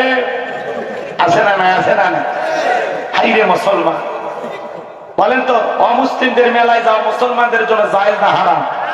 হুজুরের আপনি ওয়াজ করে বুঝে যে ভাই মেলায় যাবেন না, অমুসলিমদের উৎসবে যাবেন না। তাই হ, বাচ্চারা কান্নাকাটি করছে, বউ জীবনে পুজো দেখেনি, না শখ করে একদিন নিয়ে গেছি, আমি একদিন যাই কি হিন্দু হয়ে গেলে এই ঠেটারে বুঝাবে কে ভাই? এরা বুঝানোর কোন ওয়াজ আছে? বলেন, মুসলমানের ঈদের নামাজ পড়ার জন্য অমুসলিমের আসে? জোরে কন। জুমার নামাজের জন্য, জানাজার নামাজের জন্য, লাইলাতুল বরাতে, লাইলাতুল কদরে। আপনার কোন ঈদের উৎসবে অমুসলিম এসে গরু কেটে দিছে, রাম রাম করে 3 কিলো দূরে গেছে, কথা কন ঠিক না? তাহলে আপনার ধর্মীয় উৎসবে কোন অমুসলিম আসে না, কিন্তু আপনি মুসলমান কেন তাদের উৎসবে গেলেন? তার মানে ওদের চাইতেও আপনার লজ্জা কম, লজ্জা কম।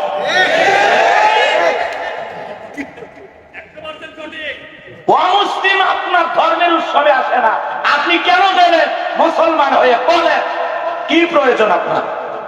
বলেন কেন যান?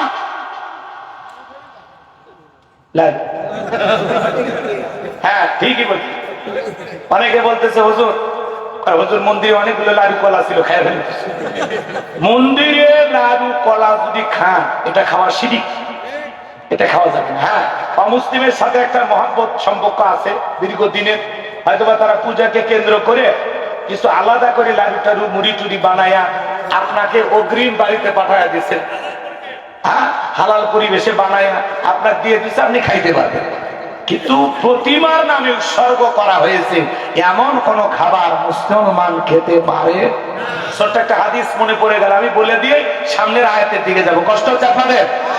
রাসূল আকরাম সাল্লাল্লাহু আলাইহি ওয়াসাল্লাম সাহাবীদেরকে বলতেছেন, আমার সাহাবীরা শুনে, মারাত্মক এই একটা হাদিস যদি বোঝেন আপনার জীবন পাল্টে দেবে, শুনলেই বুঝতে পারবেন। শোনেন, নবী বলতেছে, আমার সাহাবীরা, একজন ব্যক্তি একটা মাছি মেরে জাহান্নামে গেল, আর একজন ব্যক্তি মাছি না মেরে জান্নাতে চলে গেল। সাহাবীরা বলেন, হুজুর বুঝতে পারলাম না, আমাদেরকে পরিষ্কার ভাবে বলেন। নবী তখন ডেকে বলেন, আমার সাহাবীরা শোনো, এক দেশে এক জালেম বাদশা ছিল। ওই জালেম বাদশা রাস্তায় মরে মরে প্রতিমা বানায় রাখছে। বাদশার নিয়ম হলো, যত মানুষ ওই রাস্তাতে হেঁটে যায় প্রতিমার নামে কিছু না কিছু দিয়ে যাওয়া লাগবে। একজন ইমানদার হেঁটে যায়, জালেম বাদশার লোকেরা ডেকে বলে, প্রতিমার নামে কিছু দিয়ে যাও। ইমানদার ডেকে বলে, ভাই দেওয়ার মতো আমার কাছে কিছুই নাই। বলে, শোনো, যদি না দেওয়ার মতো কিছু থাকে, ওই যে প্রতিমার নাকে টোকায় মাছি পড়ে আছে, ওখান থেকে একটা মাছি মেরে তুমি নিরাপদে চলে যাও। ইমানদার চিন্তা করলে, একটা মাছি মারলে কি এমন অপরাধ হবে? মাছি মেরে লোকটা নিরাপদে চলে গেল। কিছুদিন পরে আর একজন ইমানদার হেঁটে যায়, জালেম বাদশার লোকেরা ডেকে বলে, ভাই প্রতিমার নামে কিছু দিয়ে যাও। ইমানদার ডেকে বলে, ভাই প্রতিমার নামে কোনো কিছু দেওয়া আমার জন্য শিরিক, আমি দিতে পারবো না। ডেকে বলে, শোনো, প্রতিমার নামে কিছু দেওয়ার মতো যদি না থাকে, তোমার মতো একজন মুসলমান কয়েকদিন আগে এই পথে হেঁটে গেছে, প্রতিমার নামে একটা মাছি মেরে নিরাপদে চলে গেছে, ওই একই সুযোগ আমরা তোমাকে দিলাম। ইমানদার ডেকে বলে, ভাই মাছি মারার মতো সামান্য শিরিকও আমি করতে পারবো না। বলেন আল্লাহু আকবার। জালেম বাদশার লোকেরা ডেকে বলে, শোনো, বারবার ঝামেলা করতে চাই না, শেষবারের মতো বলতেছি, হয় প্রতিমার নামে একটা কিছু দিয়ে যাও, আর না হলে আর কবে দেহ থেকে কাল্লাটা ফেলে দেব। ইমানদার ডেকে বলে, ভাই কাল্লা দিতে রাজি, আল্লাহ দিতে রাজি নাই। বলেন আল্লাহু আকবার। যেখানে প্রকাশ্যে আমার আল্লাহর সাথে শিরিক করা হচ্ছে, আল্লাহর সমকক্ষ কাউকে বানায়া পূজা করা হচ্ছে, যখন তখন সেখানে আল্লাহর গজব আসতে পারে, সেখানে কোনো মুসলমান যেতে পারে না। এই জন্য ডক্টর আব্দুল্লাহ জাহাঙ্গীর স্যার বলতেন, এদেশের মানুষের ধর্মীয় আবেগ বেশি, কিন্তু ধর্মীয় জ্ঞানের বড় অভাব। কথা বলে কষ্ট হচ্ছে নাকি আপনাদের? ভালো করে বোঝার চেষ্টা করবেন বাজান গো আমার। এইবার জালেম বাদশার লোকেরা এক কবিতে গতিকে কাল্লাটা ফেলে দিল, কেড়ে দেওয়া কাল্লা থেকে আওয়াজ আসতেছে, ও জালেম বাদশার লোকেরা শুনে নে, আমি কাল্লা দিয়া গেলাম, তবু আমি শিরিক করলাম না। বলেন আল্লাহু আকবার। আমার নবী বলেন, ও আমার সাহাবীরা শোনো, যে ব্যক্তি মাছি মেরে নিরাপদে চলে গেল, ও মাছি মেরে নিরাপদে যায় নাই, ও মাছি মেরে নিজেকে জাহান্নামে নিয়ে গেল। আর যে মাছি না মেরে কাল্লা দিয়া গেল, ও রক্তের সাগরে ভাসতে ভাসতে আল্লাহর জান্নাতে পৌঁছে গেল। বলুন সুবহানাল্লাহ। আর একটু জোরে কর না সুবহানাল্লাহ। তাহলে মাছি মারার মতো সামান্য শিরিকও করা যাবে? আমার দিকে তাকান, কি আমার দিকে তাকান, আমার দিকে তাকান, এইদিকে। মনে করেন এটা একটা খাবারের প্লেট, উদাহরণ দিচ্ছি কথা বোঝানোর জন্য। আমার দিকে তাকান না ভাই, এদিকে তাকান। আপনার একটা ভিআইপি মেহমান আসবে পাবনা শহর থেকে, সকাল থেকে আপনার বিবি রান্না করতেছে, মেহমানের জন্য খাবারের প্লেটটা সাজাইতেছেন, গোস্ত দিয়া মাছ দিয়া। ছেলেটার একটু বেশি ভালোবাসেন তো, ওই ছোট্ট ছেলের সামান্য একটু পাতলা পায়খানা প্লেটের এক কোনায় দিয়ে রাখছে। এইবার মেহমানের সামনে খাবারের পরিচিতি চলতেছে, ভিআইপি গেস্ট আপনার বাড়িতে আসছে, তো বলতেছে, ভাই এটা কি? ওই গরুর গোশত, এটা খাসি, এটা মুরগি, এটা হরিণ, এটা কবুতর, এটা বক, ৩২ প্রকারের গোশত হালাল সব দিয়ে দিয়েছেন। এরপরে মাছ, রুই মাছ, কাতল মাছ, ইলিশ মাছ, এটা ছোট মাছ, চিংড়ি মাছ, নানা ধরনের মাছ, ৩৫০ প্রকারের মাছ খাওয়া হালাল সব দিয়ে দিয়েছেন। তখন প্লেটে খাবারের পরিচিতি হইতে হইতে বলতেছে, এই যে এইটা কি? তখন বলতেছে, ভাই ছেলেটারে একটু বেশি ভালোবাসি তো, আর সামান্য একটু পাতলা পায়খানা দিচ্ছে, আপনি খেয়ে নেন। পৃথিবীর কোন গেস্ট, কোন মেহমান এই খাবার খাবে? প্লেটে যতই দামি খাবার থাক, সামান্য পায়খানা থাকার কারণে পৃথিবীর কোন মেহমান যেরকম এই খাবার খাবে না। আপনার আমল নামার একটা প্লেট আছে, ওই প্লেটে নামাজ আছে, রোজা আছে, হজ আছে, যাকাত আছে, ভালো আমল দিয়ে সাজানো আছে, কিন্তু এই আমলের প্লেটে সামান্য শিরিক যদি মিশ্রিত থাকে, ওই শিরিক মিশ্রিত কোন আমল ইবাদত আল্লাহর দরবারে কবুল হবে না। কথা বলে ঠিক কিনা? আপনার আমলের ভিতরে সামান্য শিরিক থাকার কারণে সমস্ত ভালো আমলগুলো বরবাদ হয়ে যাবে। এই জন্য মুসলমান কখনো শিরিকের কাছে মাথা নত করবে, মুসলমান কখনো শিরিক করবে। তাহলে ধর্ম যার যার, উৎসব তার তার। কথা কন না, কথা কন। আচ্ছা বলেন তো, পুকুর যার মাছ সবার মানবেন? গাছ যার ফল সবার মানবেন? চাকরি যার বেতন সবার মানবেন? বউ যার হক সবার মানবেন? এগুলো মানেন না। এগুলো বেলায় তো ভালোই বোঝেন যে হুজুর, পুকুর যার মাছ তার, চাকরি যার বেতন তার, গাছ যার ফল তার, বউ যার হক তার, তাহলে ধর্ম তার, উৎসব তার। এটা বোঝেন না কেন? কথা বোঝেন না? আপনি বুঝের মেলায় কে? আপনি না মুসলমান, আপনি কেন গেছেন?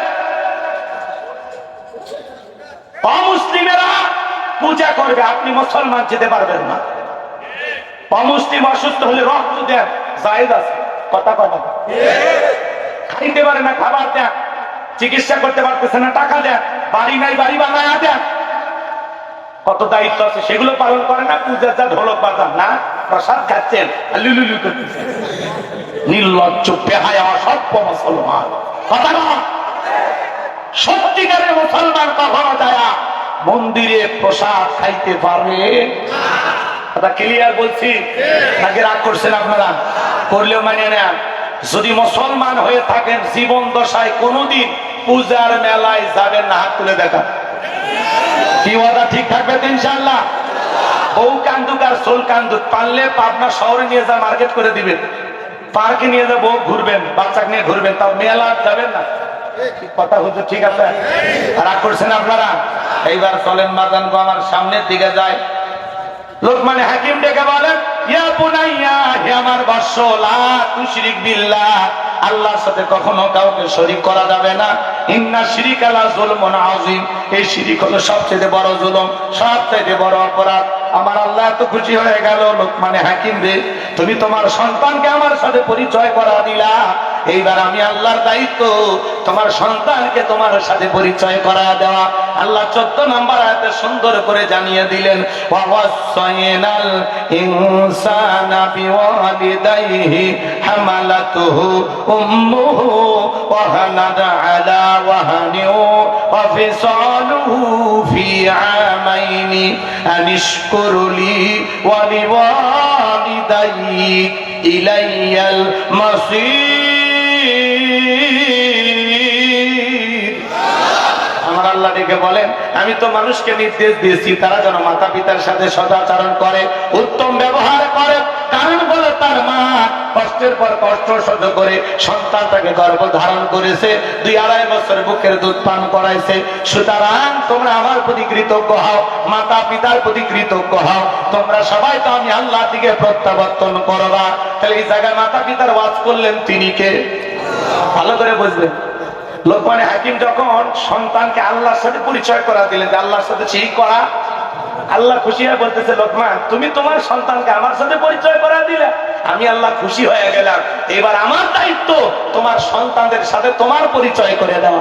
আল্লাহু আকবার বলেন। এই জায়গায় এসে আল্লাহ পিতা মাতার ওয়াজ করতেছেন, আল্লাহ করতেছেন।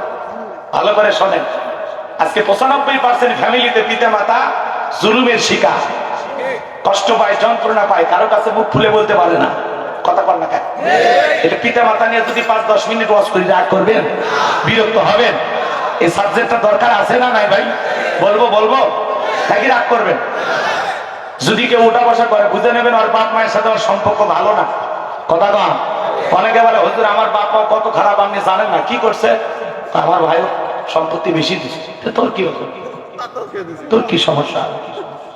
তোমার বাপ মাও যদি তোমার সম্পদ কম দেয় আর একটা ছেলেরা বেশি দেয়, তোমার হক নষ্ট করছে। কে করছে? তোমার মা বাপ করছে। তাহলে কিয়ামতের ময়দানে তোমার মা বাবাকে আল্লাহর সামনে হিসাব দেওয়া যায়।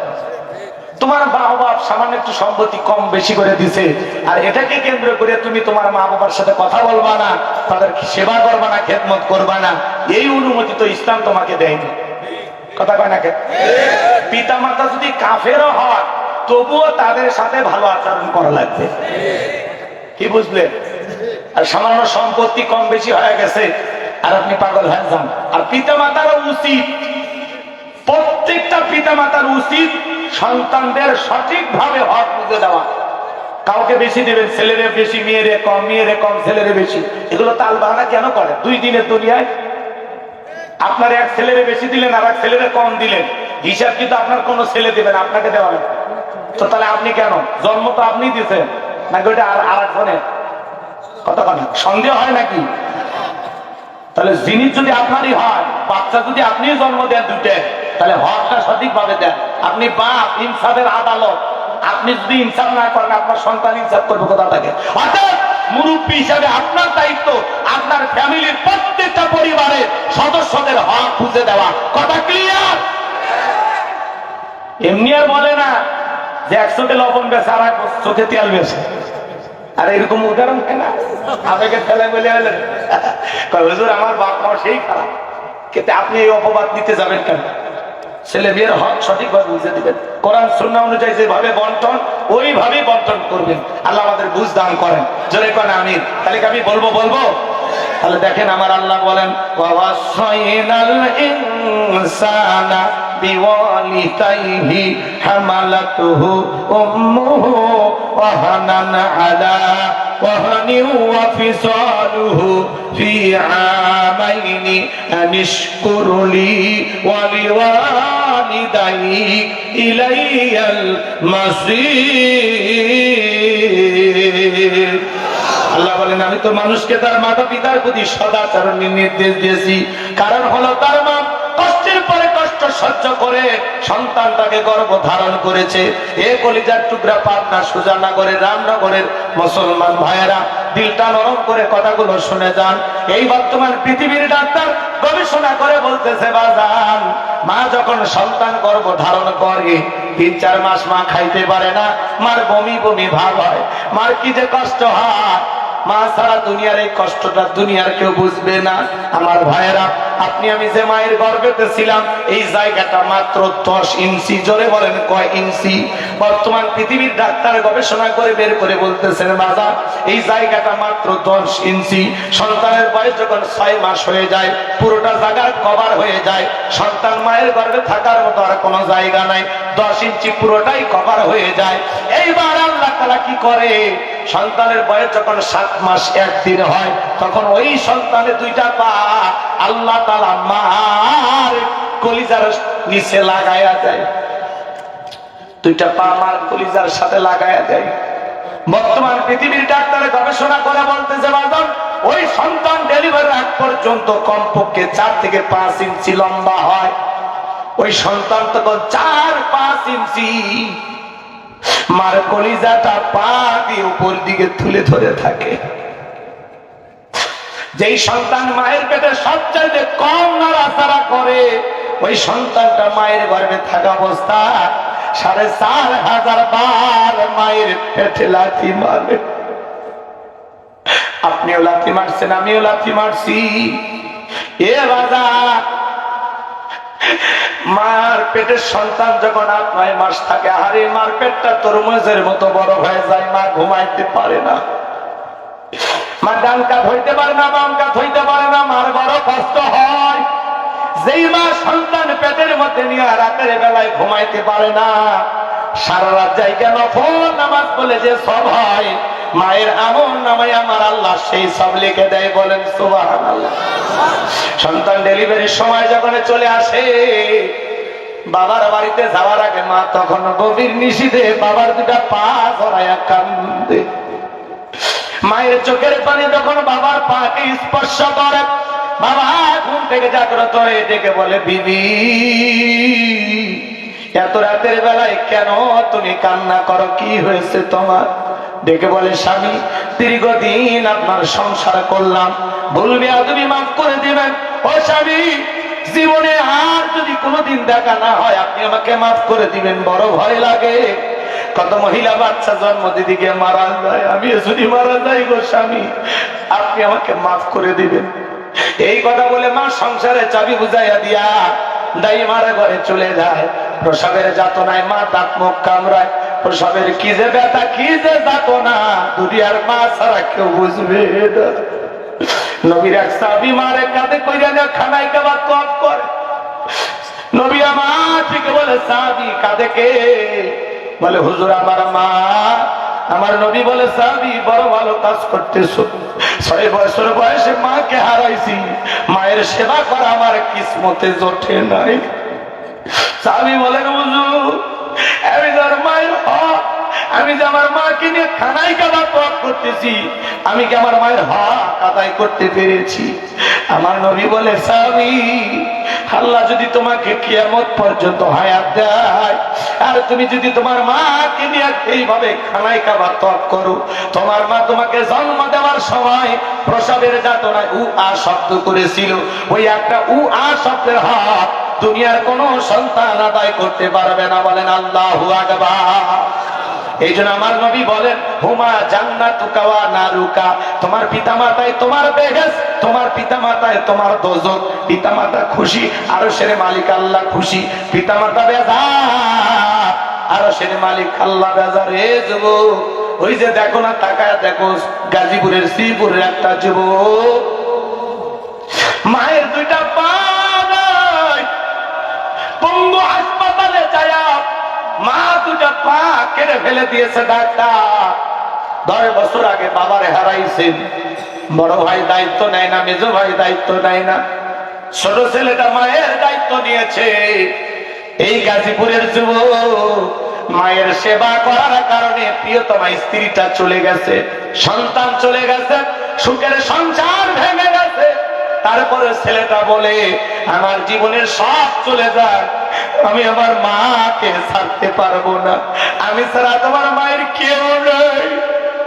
এই ছেলেটা একটা চাকরি করতো, চাকরিটাও চলে গেছে। প্রচন্ড শীত, মায়ের শরীরে জামা কিনে দেবে এমন টাকাও ছেলেটার কাছে নাই।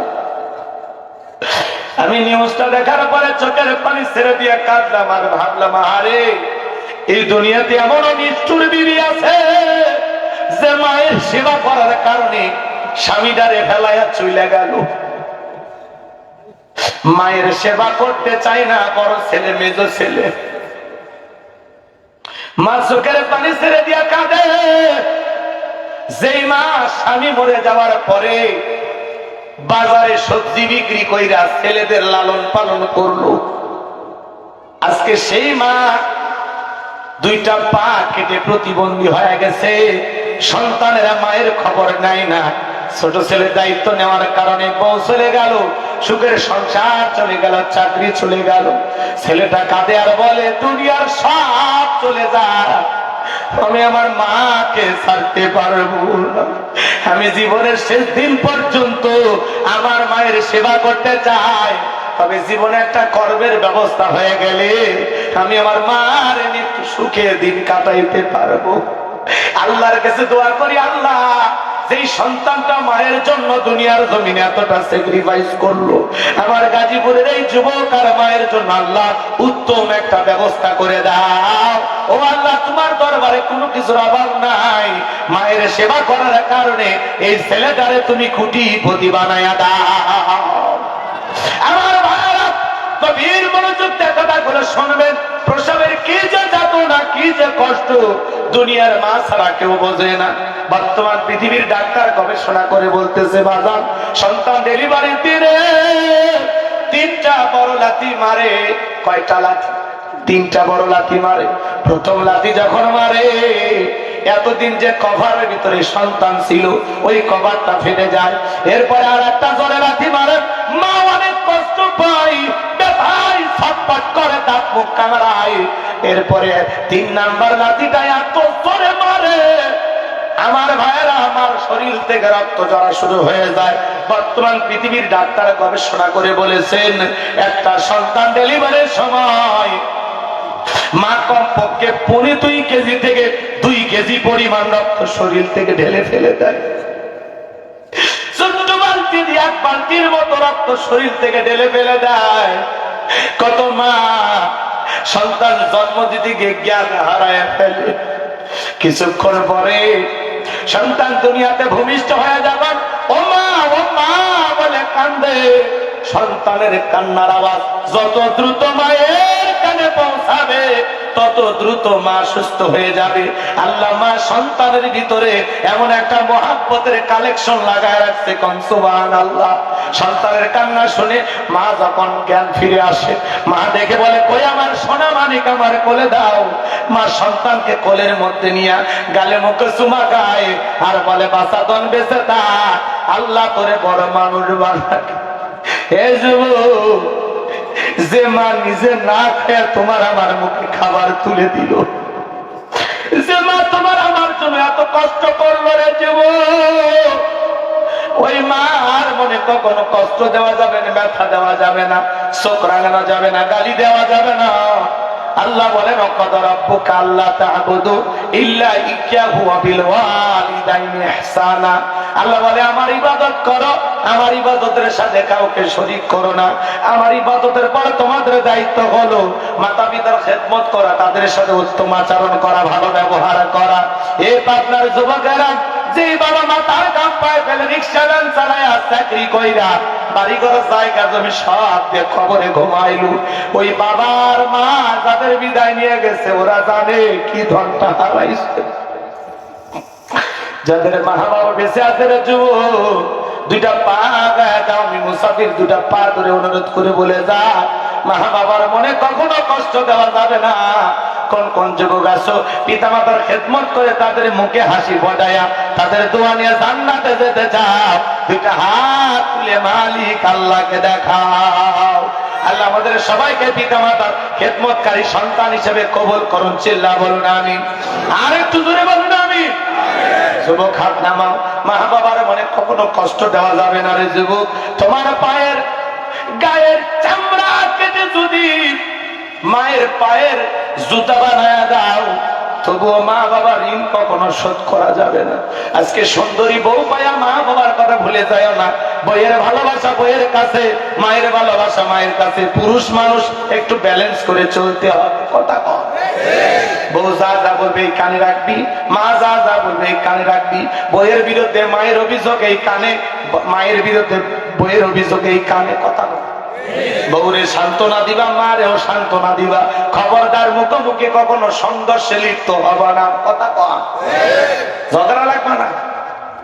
তোমার বউ বুঝাইতে পারে তুমি এইভাবে খরচ করে কেন, সব দায়িত্ব কি তোমার? মা বাবাকে দেখা দায়িত্ব তোমার, তার কি আর ছেলে মেয়ে নাই? আজকে আমরা 2 জন আছি, পরশু 3 জন হব। এভাবে আমাদের ভবিষ্যৎ উজ্জ্বল হবে না। টাকা পয়সা জমা এভাবে খরচ করিও না। এরকম ভবিষ্যৎ চিন্তাবিদা আসে না। কথা কম। 2 দিনের বৈরাগী ভাত কয় আমি সেদিনই বিয়ে করে নিয়ে আসলেন। 7 দিন না হইতে কয়, শোনো একসাথে খাইলে জীবনে কিছু করতে পারবো না, আলাদা হলে। এজন্য যুবক, বাসর ঘরেই বউরে সাইজ করালে। তুমি তো খালি সেলফি তোলা ভিডিও নিয়ে ব্যস্ত। 50 বছরে কি কি প্ল্যান বউ ওই বাসর ঘরে বলালেন যে 4টা কাজ করবি। 1 নাম্বার 5 ওয়াক্ত নামাজ আদায় করবা। শোনা, ধমক দেওয়া যাবি না। বাসর ঘরে আবার প্রথম দিন ধমক দিলে বউ ভয় পেতে পারে, পরের দিন বাড়ি চলে যা আর আসবি না। আদর করে করা লাগবে। বুকে নিয়ে কইবা না কেমনে কইবা সেটা তোমার ব্যাপার। আমি কি সব শিখাই দেবো? হুজুর মানুষ আমার কি শরম করে না? আচ্ছা, 1 নাম্বার বলবেন, শোনা 5 ওয়াক্ত নামাজ আদায় করতে হবে। কথা বল। 2 নাম্বার, রমজান মাসের ফরজ রোজা রাখবা। কলিজা। 3 নাম্বার, সতীত্বের হেফাজত করবা, পর্দা করবা। ও শোনাবো, আমি ছাড়া তোরে যেন পৃথিবীর আর কেউ না দেখে। পর্দা করবা। মা বোনেরা অনেকে বোরকা পরে কিন্তু পা মুজে লাগায় না। ও মা, এই পাটাও কিন্তু পর্দার অন্তর্ভুক্ত। আপনার পায়ের একটা লোক দেখে একটা ছেলে রাতের ঘুম আরাম হইতে পারে। মেয়েদের পা থেকে মাথা পর্যন্ত আল্লাহ আকর্ষণ দিয়েছে। আপনার 2টা চোখ দেখে একটা ছেলের মৃত্যু হইতে পারে। কথা বল। এই জন্য মা আপনাকে পর্দায় রাখা লাগবে, আপনাকে ঢেকে থাকা লাগবে। কথা কথা রাগ করতেছেন? তাহলে বউরে 3 নাম্বার কি বলবেন? সোনা, পর্দা করে চলতে হবে। আর আপনি তো মদন মফিস, পরের দিনই বউ ঘন্ডে নিয়ে ঘোরে আছে না। মানুষ করছে ভাতিজা এটা কেক করছে, চিনিচ্ছেন না, কালকে বিয়ে করে নিয়েছে। টাকা একাই তো দেখলেন, এলাকার মানুষের হক না। এরকম হাইব্রিড শয়তান আছে না? না, যারা নিজের বউকে অন্য মানুষকে দেখায়, এদের রুচিতে সমস্যা। কথা কর না কেন? মাথা কুত্তে মুতে দিছে। বউ হলো পার্সোনাল জিনিস, পাবলিসিটি করার জিনিস না। বউ হলো ঢেকে রাখার জিনিস, আলগা করে দেখানোর জিনিস না। আমার বউ আমি দেখবো, কথা বল। যত খুশি মানে 24 ঘন্টায় দেখো, খালি আজান দিলে নামাজ পড়বে না। রাগ করতেছেন, মন খারাপ করতেছেন? তাহলে 3 নাম্বার স্ত্রীকে বলা লাগবে সোনা পর্দা করা লাগবে। 4 নাম্বার আমার খেদমত করবা। আর 5ম নাম্বার আমার পিতা মাতা বেঁচে আছে যতদিন এক পাতিলে রান্না করে খাবো ততদিন। খবরদার ভুলেও পাতিল আলাদা করার চিন্তা করবি না। কথা বল না। আপনার বউরে বুঝা যে আমার মা বাবা কষ্ট পায় এমন কোন কাজ কোনদিন করবা না। ও সোনা, আমার মা বাপ যেরকম আমার কাছে দামি, তুমি আমার কাছে তেমনি দামি। কথা বল। তোমারে আমি বুক দিয়ে আগলা একটু ভালোবাসা দিয়ে আর আমার মা বাবার দিকে একটু সুনজর দিবা, ব্যাস। ওরে বুঝা না ভাই, একটু কন্ট্রোল করে চলে। তারপরে যদি বউ ঝামেলা করে, কারণ মেয়ে মানুষ আর জন্মের হাসে কাছে করার জন্য ওই চুপ থাকবি না, আপনাকে জ্বালাবি। কথা কর, ওই যতই বুঝা আপনি তলে তলে ঠিকই মা বাবার জন্য, ভাই বোনের জন্য খরচ করবেন। বইয়ের বুদ্ধি শুনে পিতা মাতার খরচ বন্ধ করা যাবে। আপনার বইয়ের সামনে আপনি এমন বোকা সাজবেন, আপনার বউ যা মনে করে যে গাইবান্ধার বলদের সাথে সংসার করছে। আপনার বউ জানে এটা বোঝে যে আপনি একটা বলদ, আপনি একটা মফিজ, আপনি দুনিয়ার কিচ্ছু বোঝেন না। কিন্তু আপনি যে কত বড় শিয়ানা এটা আপনি বুঝতেই হবে। কথাকে বোঝা গেল? বইয়ের সামনে বোকা সাজবেন, বোকা। বউ যা কবি তোমার মা বাবা ভাই বোন খরচ করবে না, দিবা না, ঠিকই বলে। আমি তো নিয়ত করি দিব না, পারে কিন্তু ওর সামনে গেলে কি হয় বলবে। একটু তার বাহানা করে চলা লাগবে। রাগ করতেছেন মনে হয় আপনারা? আমার যুবক ভাইরা রে, সুন্দরী বউ পাই আর শ্বশুরের দেওয়া যৌতুক মোটর সাইকেলে পায় পাগল হইও না। কথা কর। একটা ডিসকভার পালসার পাইলে ওর পাশার তলে দিয়ে পাশা গরম হয়ে যায়। শাশুড়ির দরজায় ব্রেক করে ডাক দেয় আম্মা। শাশুড়ি ভাই মারাত্মক একটা জামাই পাইছি। ছোটবেলায় মাদ্রাসায় পড়েছিল, মনে হয় গুণ নাম মুখস্থ। যদিও মাদ্রাসার কোন হুজুর পিতা মাতাকে কষ্ট দেয় না। কথা কর। বৃদ্ধাশ্রমের এই যে বৃদ্ধাশ্রম আছে না বাংলাদেশে, বৃদ্ধাশ্রম গুলোতে জানতো যা কোন হুজুরের মা বাবাকে পাবেন না, কোন রিক্সা চালক ভ্যান চালকের মা বাবাকে পাবেন না। কোটিপতি শিল্পপতি আছে না নাই? টাকাওয়ালা সম্পদওয়ালা, বেশি শিক্ষিত, বেশি পণ্ডিত, এদের মা বাবাকে পাওয়া যাবে। কথা কোন দেখবে না? গরিবেরা কখনো মা বাবাকে আলাদা করে না, এরা একটু আগলায় রাখে। যদিও 2-1টা ফ্যামিলিতে একটু ঝামেলা আছে, এগুলো হয় বইয়ের কারণে। কথাকে বুঝতে পারছেন? আল্লাহ আমাদের হেদায়েত দান করে। একটু জোরে কোন আমি। যুবক বিয়ে কইরা পালসার পাইয়া শাশুড়িকে ডাকা আম্মা আর শ্বশুরকে ডাকো আব্বা আম্মা, হ্যাঁ? আর মা বাবা হয়ে যায় বুড়া বুড়ি, তোর কপালত ডাক্তিয়ার গুড়ি, মরার পরে ফেরেশতারা বাইরে ফুটে করবে ভুরি, জাহান্নামে হবে তোর বসত বাড়ি। কথা কোন ঠিক না? পিতা মাতার মনে কষ্ট দিয়ে খানায় খাবার ইমাম হয়ে কোনো লাভ নাই। কথা কন। পিতা মাতা খুশি, আরশের মালিক আল্লাহ খুশি। পিতা মাতা বেজার, আরশের মালিক আল্লাহ বেজার। আমি হুজুর এই পানিতে ফু দিলাম, দোয়া করে দিলাম, কাজ হইতেও পারে না হইতে পারে। কিন্তু পিতা মাতা যদি দোয়া করে কবুল হবে কিনা বলেন? আরে ভাই, বন্দুকের গুলি মিস হতে পারে, কিন্তু সন্তানের জন্য যদি কোনো মা বাবা দোয়া করে, এই দোয়া কখনো মিস হয় না। আল্লাহু আকবার বলেন। পিতা মাতা সন্তানের জন্য দোয়া করলেও কবুল, বদদোয়া করলেও কবুল। তাহলে আমরা দোয়া নেব না বদদোয়া নেব? দোয়া নেব। এক শিক্ষিত লোকের গল্প পড়েছিলাম, বাড়িতে অনেক ভিআইপি খাবার, তেহেরি নিহেরি বিরিয়ানি রোস্ট, দামি দামি খাবার, বন্ধু বান্ধব খাইয়া যায়। আজকে জোড়াতালি দাও, বন্ধু বান্ধবকে আপনি করে ডাকে আর বাপক কয় তুই। কথা কন আছে না? না, বন্ধু বান্ধবের দাম বেশি না মা বাপের দাম বেশি? আপনার উত্তম ব্যবহার করার হকদার কে? আপনার মা বাবা। কথা কন, কথা কন। আমার ভাইরা শোনেন তো, ওই লোকটা কিছু ভাঙ্গা প্লেটে খাবার দিয়ে ছেলেকে বলতেছে যাও এটা তোমার দাদু হয়ে গিয়ে দিয়ে আসো। এখনকার বাচ্চারা তো কম্পিউটার, জন্ম নিয়ে নাসা বিজ্ঞানী ফেল। কথা কন ঠিক কি না? বলতেছে আব্বা আমরা এত দামি খাবার খাইলে আমার দাদুর শুনে এই খাবার ব্যাপারটা কি? বলে সব তোর দাদুর বয়স হয়ে গেছে, এই খাবারে চলবে, যা দিয়া। তখন ওই ছেলেটা বলতেছে আব্বা এই খাবার আমি যত্ন করে রেখে দেব। ঠিক আপনার যখন দাদুর মতো বয়স হবে এই প্লেটে করে আমিও আপনাকে খাইতে দেব। শিক্ষিত মানুষ বিবেকের দরজা খুলে গেছে, বাংলা প্লেটের খাবার ফেলে দিয়া সন্তানকে বুকের মধ্যে জড়ায় নিয়ে বলে, বাবা কলেজ বিশ্ববিদ্যালয়ে যা শিখতে পারি নাই, আজকে তোর কাছে তাই শিখলাম। এইবার সন্তানটাকে আদর করে বাবাকে নিচে রুমে ফেলায় রাখছিল, সেখান থেকে নিয়ে 3 তলায় চলে গেল, গোসল করা দিল, নতুন জামা পরা দিয়া আদর যত্ন করতে লাগলো। বিবি তখন ডেকে বলে, কি ব্যাপার, এই বৃদ্ধ মানুষটাকে আবারও কেন উপর তুললেন? বলে, চুপ কর, আজ থেকে আমরা যা খাবো বাবা তাই খাবে, আমরা যা পড়বো বাবা তাই পড়বে। আজকে থেকে যদি বাবাকে নিয়ে করিস বাড়াবাড়ি, 1 2 3 পাঠায়া দিব বাপের বাড়ি। কিন্তু মাঝে মাঝে ধমক দিয়ে বলবেন, খবরদার, আমার মা বাবার সাথে যদি বেয়াদবি করিস তোর ভাগ্যে কিন্তু খুবই খারাপ আছে। কথা কর না কেন? ওই যে ওই ছেলেটা, গাজীপুরের ছেলেটা দেখলেন না, মায়ের কারণে বউ ছাড়ছে, সন্তান ছাড়ছে, কিন্তু মাকে ছাড়ে নাই, 2টা পা নাই, ওই মাকে কেমনে ফেলায় দেয়? কথা কর, কথা কর। এই মায়ের সেবা করার কারণে এই যুগের ওয়াইজ পরিণী হবে। কথা বলেন ঠিক কিনা? এই মায়ের সেবা করার কারণে আল্লাহর কপাল খুলে দেবে। এই জন্য তরুণ যুবকেরা মনে রাখবা, তুমি তোমার মা বাবাকে কষ্ট দিলে তোমার সন্তানও তোমাকে কষ্ট দিবে। আজকে জানুয়ারির 8 তারিখ 2026 সাল, জীবনের ডায়েরির পাতায় লিখে রাখো গোলাম রব্বানির কথা, তুমি তোমার মা বাবার সাথে যেমনটা আচরণ করবা, তোমার সন্তানও তোমার সাথে তেমন আচরণ করবে। তুমি যদি তোমার মা বাবাকে কষ্ট দাও, ব্যথা দাও, অবাধ্য হয়ে পালিয়ে বিয়ে করো, মনে রাখবারে যুবক, একদিন তোমার সন্তানও তোমাকে তাই ফেরত দেবে। এজন্য আল্লাহ বলেন, ওয়াকুল্লাহুমা কাওলান কারীমা, সম্মান সূচক আচরণ করো। মা বাবার মনে কষ্ট দেওয়া যাবে না, ব্যথা দেওয়া যাবে না। আল্লাহ আমাদের সবাইকে পিতামাতার খেদমতকারী সন্তান হিসেবে কবুল করেন। চিল্লায়া বলেন আমিন। কে করে ভাই কি শুরু করলেন? আলো নাই কে?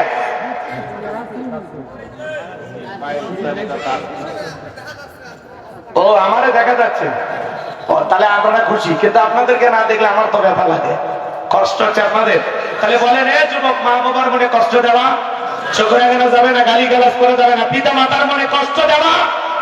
আমি যদি আমার পিতা মাতাকে গালি দিয়ে খারাপ আচরণ করে পিটাই, একদিন আমার সন্তান আমারে পিটাবে। কথা কর। অতএব যুবক সাবধান, তুমি ভালো ব্যবহার করবে, তোমার ছেলে মেয়েও ভালো ব্যবহার করবে। তুমি তোমার মা বাবারে কষ্ট দিবে, রেডি থাকো, 2 দিন আগে আর পরে তুমিও বাবা হইবা, ওই শোধ দিয়ে দিবে। কথা কর। তাহলে বলেন, মা বাবার মনে কষ্ট দেওয়া যাবে? আমাদের যারাই মা বাবা যেন ব্যথা না পায়। পিতামাতা এমন একটা নিয়ামত, পিতামাতার চেহারার দিকে সন্তান যদি সুনজরে তাকাইলে আল্লাহ তাআলা আমল নামায় কবুল হজের সব লিখে দেয়। সুবহানাল্লাহ। কোন পিতামাতা অনেক বড় নিয়ামত বাজান। আপনি পীর খোঁজেন, হ্যাঁ, ভণ্ড পীরের কাছে যান, আপেল কমলা বেঁধে নেমে, আপনার ঘরেই তো পীর। মা বাবা হলো সন্তানের সবচেয়ে বড় পীর। কথা বলে ঠিক কিনা? যুবক, মায়ের পায়ের তলে সন্তানের বেহেশত। মায়ের ঋণ শোধ করা যাবে না, বাবার ঋণ শোধ করা যাবে না। এরা আমাদের জন্য জীবনের সবচেয়ে গুরুত্বপূর্ণ একটা পাঠ। কথা বলেন ঠিক কিনা? মা বাবা সারা দুনিয়াটা অন্ধকার। কথা বলেন ঠিক কিনা? এই মা বাবার মনে কখনো কষ্ট দেওয়া, রক্তে ভাসিয়া যাতনাই কাটিয়া আনলে মাগো আমায় এই দুনিয়ায়, তোমার ঋণ আমি কি দিয়ে শোধাই মাগো, তোমার ঋণ আমি কি দিয়ে শোধাই। দেখেছি পৃথিবীতে প্রথম মায়ের মুখ, পেয়েছি ভালোবাসায় পূর্ণ মায়ের বুক। বলতে পারি না কথা, মা বোঝে আমার ব্যথা, তাই তো রেখেছো মা বুকেতে জড়ায়। তোমার ঋণ আমি কি দিয়ে শোধাই মাগো, তোমার ঋণ আমি কি দিয়ে শোধাই। বিদেশে সন্তানের যদি বিপদ হয়, দুঃখিনী মায়ের অন্তর কভু কান্দা পায়। কোথায় আছো মাওলায় আমার, খুলে দাও দয়ার দুয়ার, আদরের মালিক আমি বুকে ফিরে চাই। তোমার ঋণ আমি কি দিয়ে শোধাই মাগো, তোমার ঋণ আমি কি দিয়ে শোধা।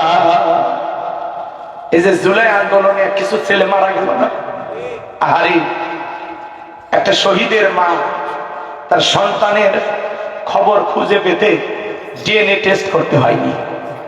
এই মা নিয়মিত একটা গাছের গোড়ায় এসে দাঁড়াইতো, দীর্ঘ 16 মাস ওই গাছের গোড়ায় দাঁড়াইতো। এই অলৌকিক একটা ঘটনা ঘটে গেল। প্রশাসনের ভাইরা যারা রিপোর্ট পেশ করেছেন তারাও কেঁদেছেন আর বলেছেন, ওই মা যেই গাছের গোড়ায় দাঁড়াইতো সেই গাছের গোড়ায় সন্তানের লাশটা ছিল। মায়ের একটা সন্তানের প্রতি কেমন টান, তবে ভালোবাসা থাকলে ঠিক সন্তান যেই জায়গায় লাশ হয়ে পড়ে আছে, যেখানে সন্তানকে পুঁতে রাখা হয়েছে, যেখানে সন্তানকে কবর দেওয়া হয়েছে, মা ঠিক ওই জায়গাতে প্রতিদিন আসে, ঠিক মা ওই জায়গাতে দাঁড়ায়, ঠিক ওই জায়গায় নাচিয়েছে মা ধরে। আজকে প্রশাসনের লোকেরা রিপোর্ট পেশ করতে গিয়ে কেঁদে দিল, আরে মা কারে বলে। ডিএনএ টেস্ট করে শহীদের মাদের খুঁজে খুঁজে আমরা বের করতেছি এটা কার সন্তান, কোথায় বাড়ি কি। আর এই মা ঠিক যে গাছের গোড়া যে স্থানে এসে দাঁড়াইতো সেখানে তার সন্তানের লাশটা আছে। একটা মায়ের কতটা টান থাকলে অজানা একটা ইতিহাস, ঠিক সন্তানের লাশ দেখতে ওই কবরে মা আসতো, ওই জায়গায় মা দাঁড়াইতো। আল্লাহ আকবার বলে, আজান সেই মায়ের ঋণ আমরা শোধ করতে পারবো? বলে পারবো। মায়ের কোনো তুলনা হয় না। পৃথিবীর সব মধু এই মা শব্দের ভিতরে, কথা বলে ঠিক না? কখনো গভীর রাতে উঠলে আমি কেঁদে, বুকে মা শক্ত করে রাখতো আমায় বেঁধে, তোমার এই দুধের দাম কে দেবে প্রতিদান, এই দুনিয়ায় মা গো আজ মেলে নাই, তোমার ঋণ আমি কি দিয়ে শোধাই মাগো, তোমার ঋণ আমি কি দিয়ে শোধাই। জোরে কোন মারহাবা। মায়ের ঋণ কখনো শোধ হবে না। হে বাজার বাবা, একটা মা কবরের পাশে দাঁড়ায় প্রমাণ করলো এই কবরে আমার সন্তান। এ অলৌকিক ঘটনা পৃথিবীর সামনে সাক্ষী হয়ে থাকলো যে একটা মায়ের প্রতি সন্তানের কতটা টান থাকলে এমন ঘটনা করতে পারে। এজন্য যুবকরে ওই মা বাবার মনে কখনো কষ্ট দেওয়া যাবে না। আল্লাহ যুব সমাজকে হেদায়েত দান করেন, জোরে বলেন আমিন। এরপরে লোকমান হাকিম তার কলিজার টুকরা সন্তানদেরকে ডেকে বলতেছেন, ইয়া বুনাইয়া ইন্নাহা ইন তাকু মিসকালা হাববাতিন মিন খারদালিন ফাতাকুন ফি সাখরাতিন আও ফিস সামাওয়াতি আও ফিল আরদি ইয়াতি বিহাল্লাহ ইন্নাল্লাহা লাতীফুন খবীর।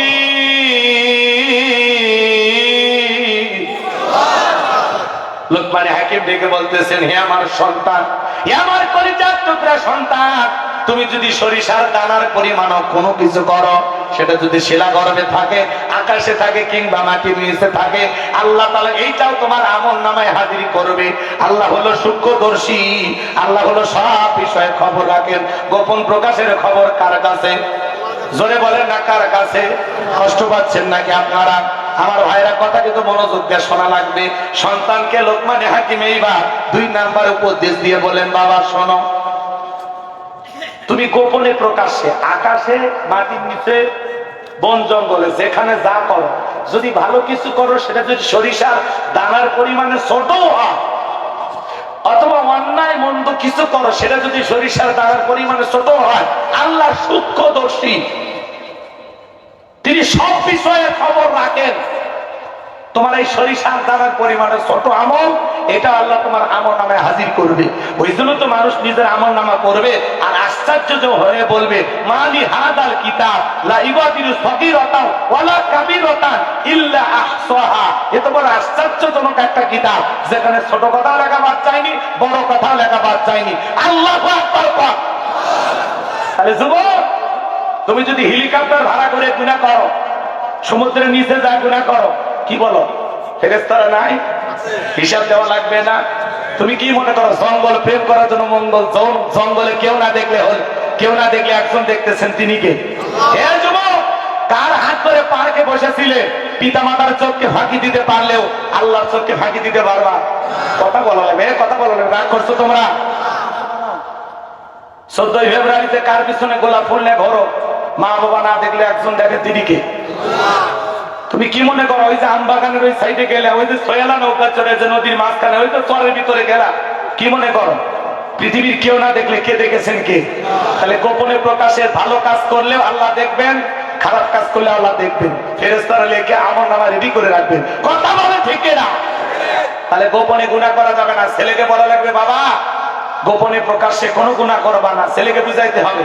কারো স্কুল থেকে পড়তে যায় কলম খাতা নিয়ে আসছে, বলেন বাবা খবরদার না, বলে এগুলো করা হয় না, এগুলো অন্যায়।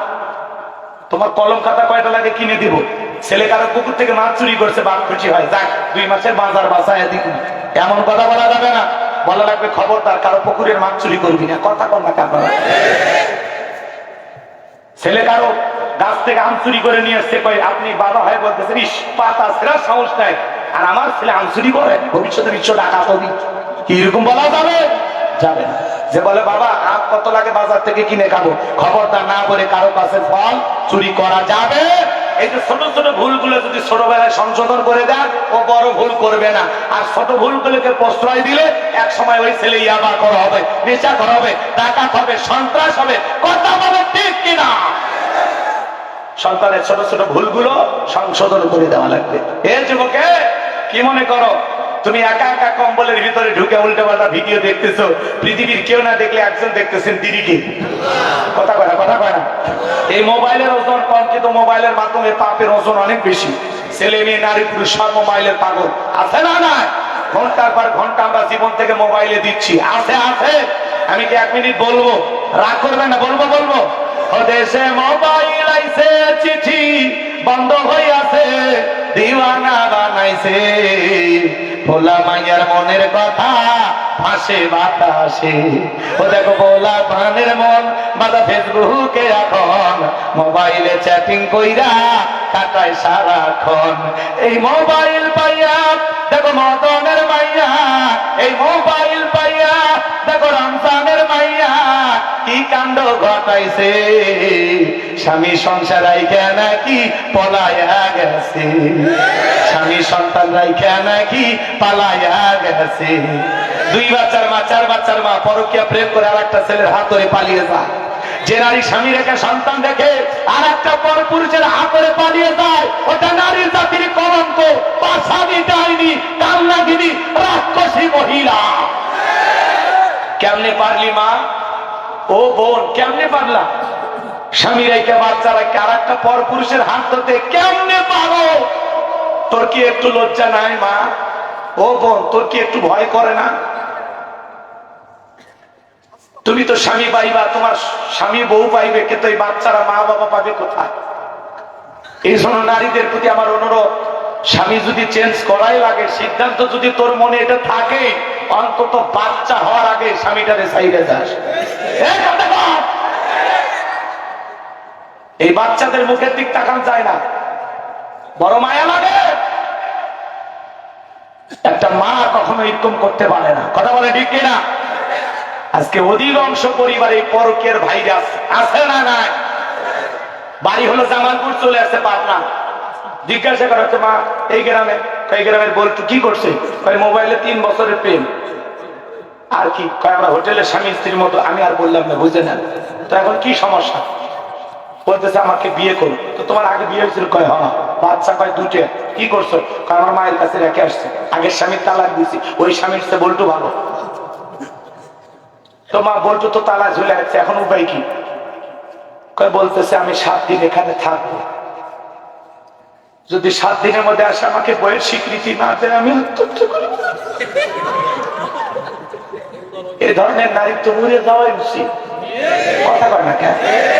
স্বামী রেখে বাচ্চা রেখে আর একটা পুরুষের বাড়িতে এসে অনশন ধর্মঘাত করো বিয়ের দাবিতে। কই কোন পুরুষ তো যায় না, তোমরা আসো কেন? লজ্জা নেই, শরম নাই, বেহায়া, অকৃত। কথা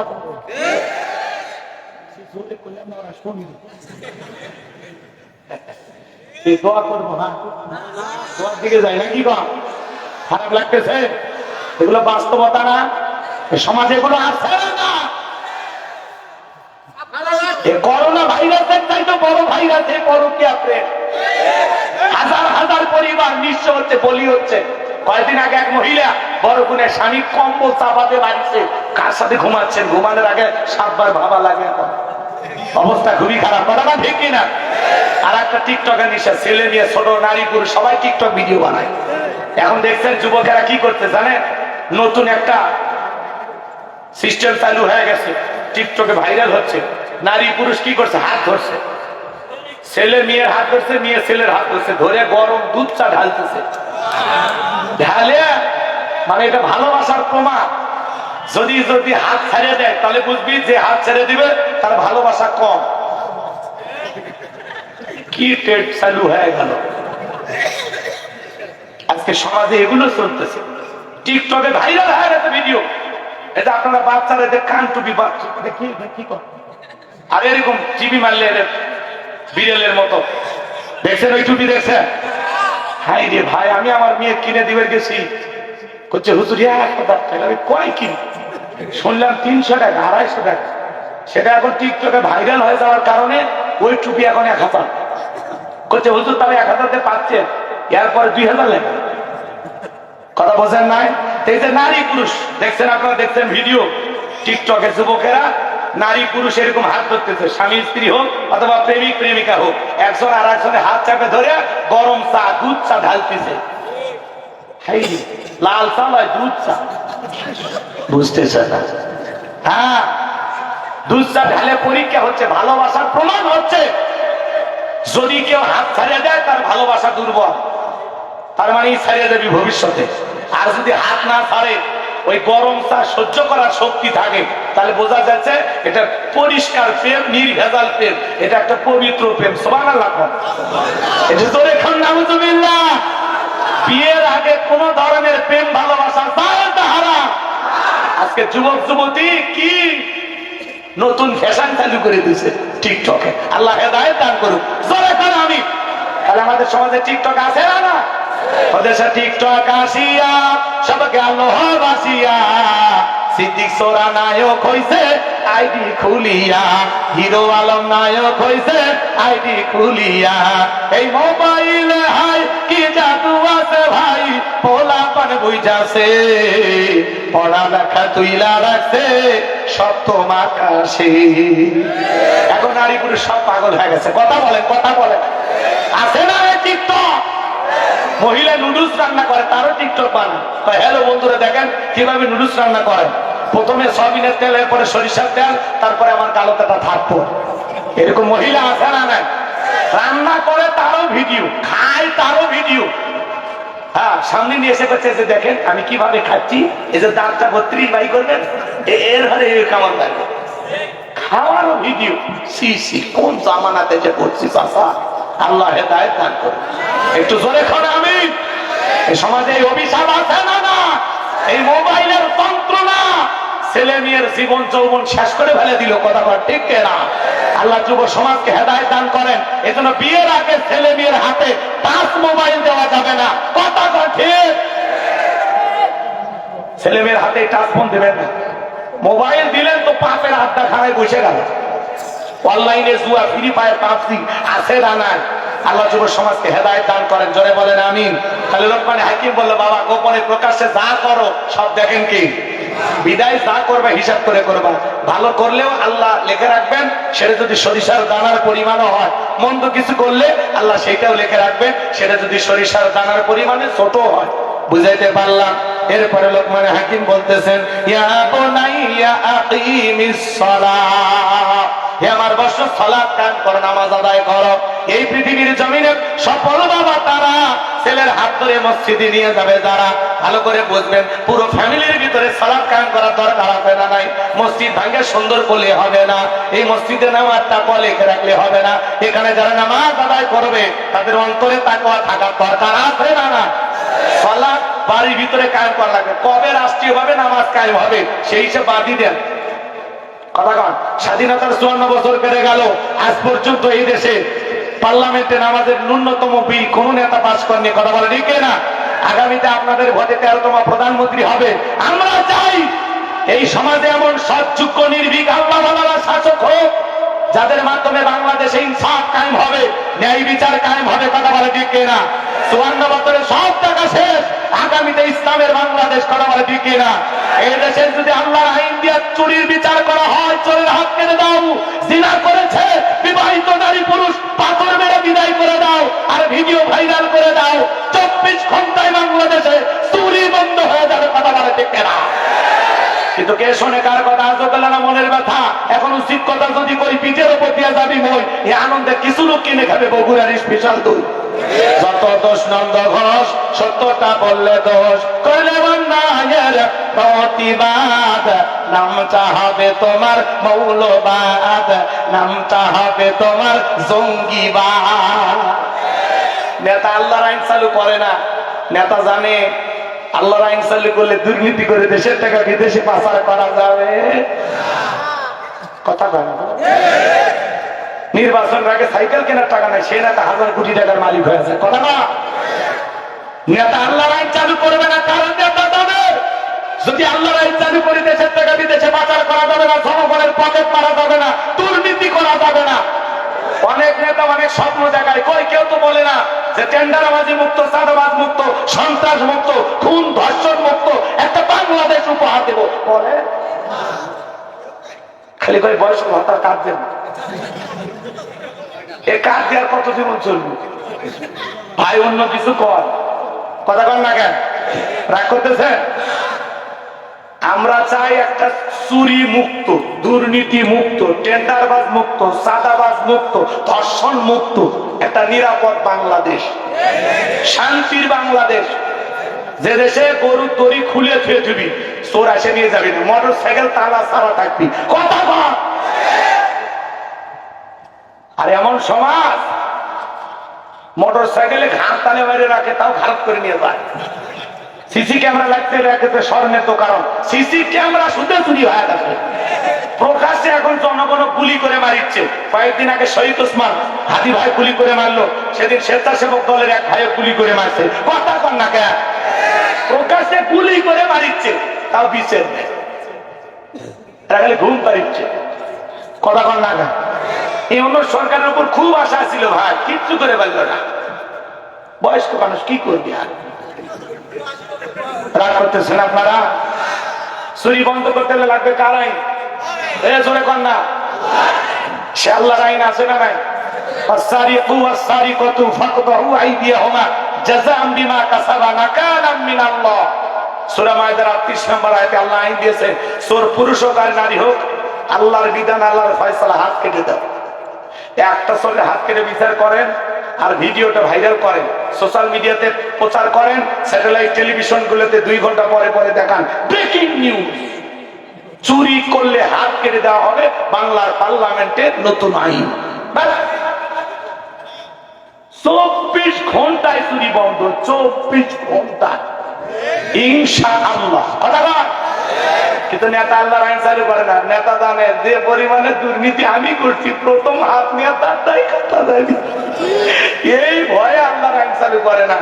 নেতা যদি আল্লাহর আইন চালু করে, মদের বোতল কই পাবি, নাইট ক্লাব কই পাবে, রং ঢং করা জায়গা পাবে কেমনে? কথা কয়। এই জমিনে আল্লাহর আইন চালু হোক, কোরআনের পার্লামেন্ট কায়েম হোক। আপনারা কি চান?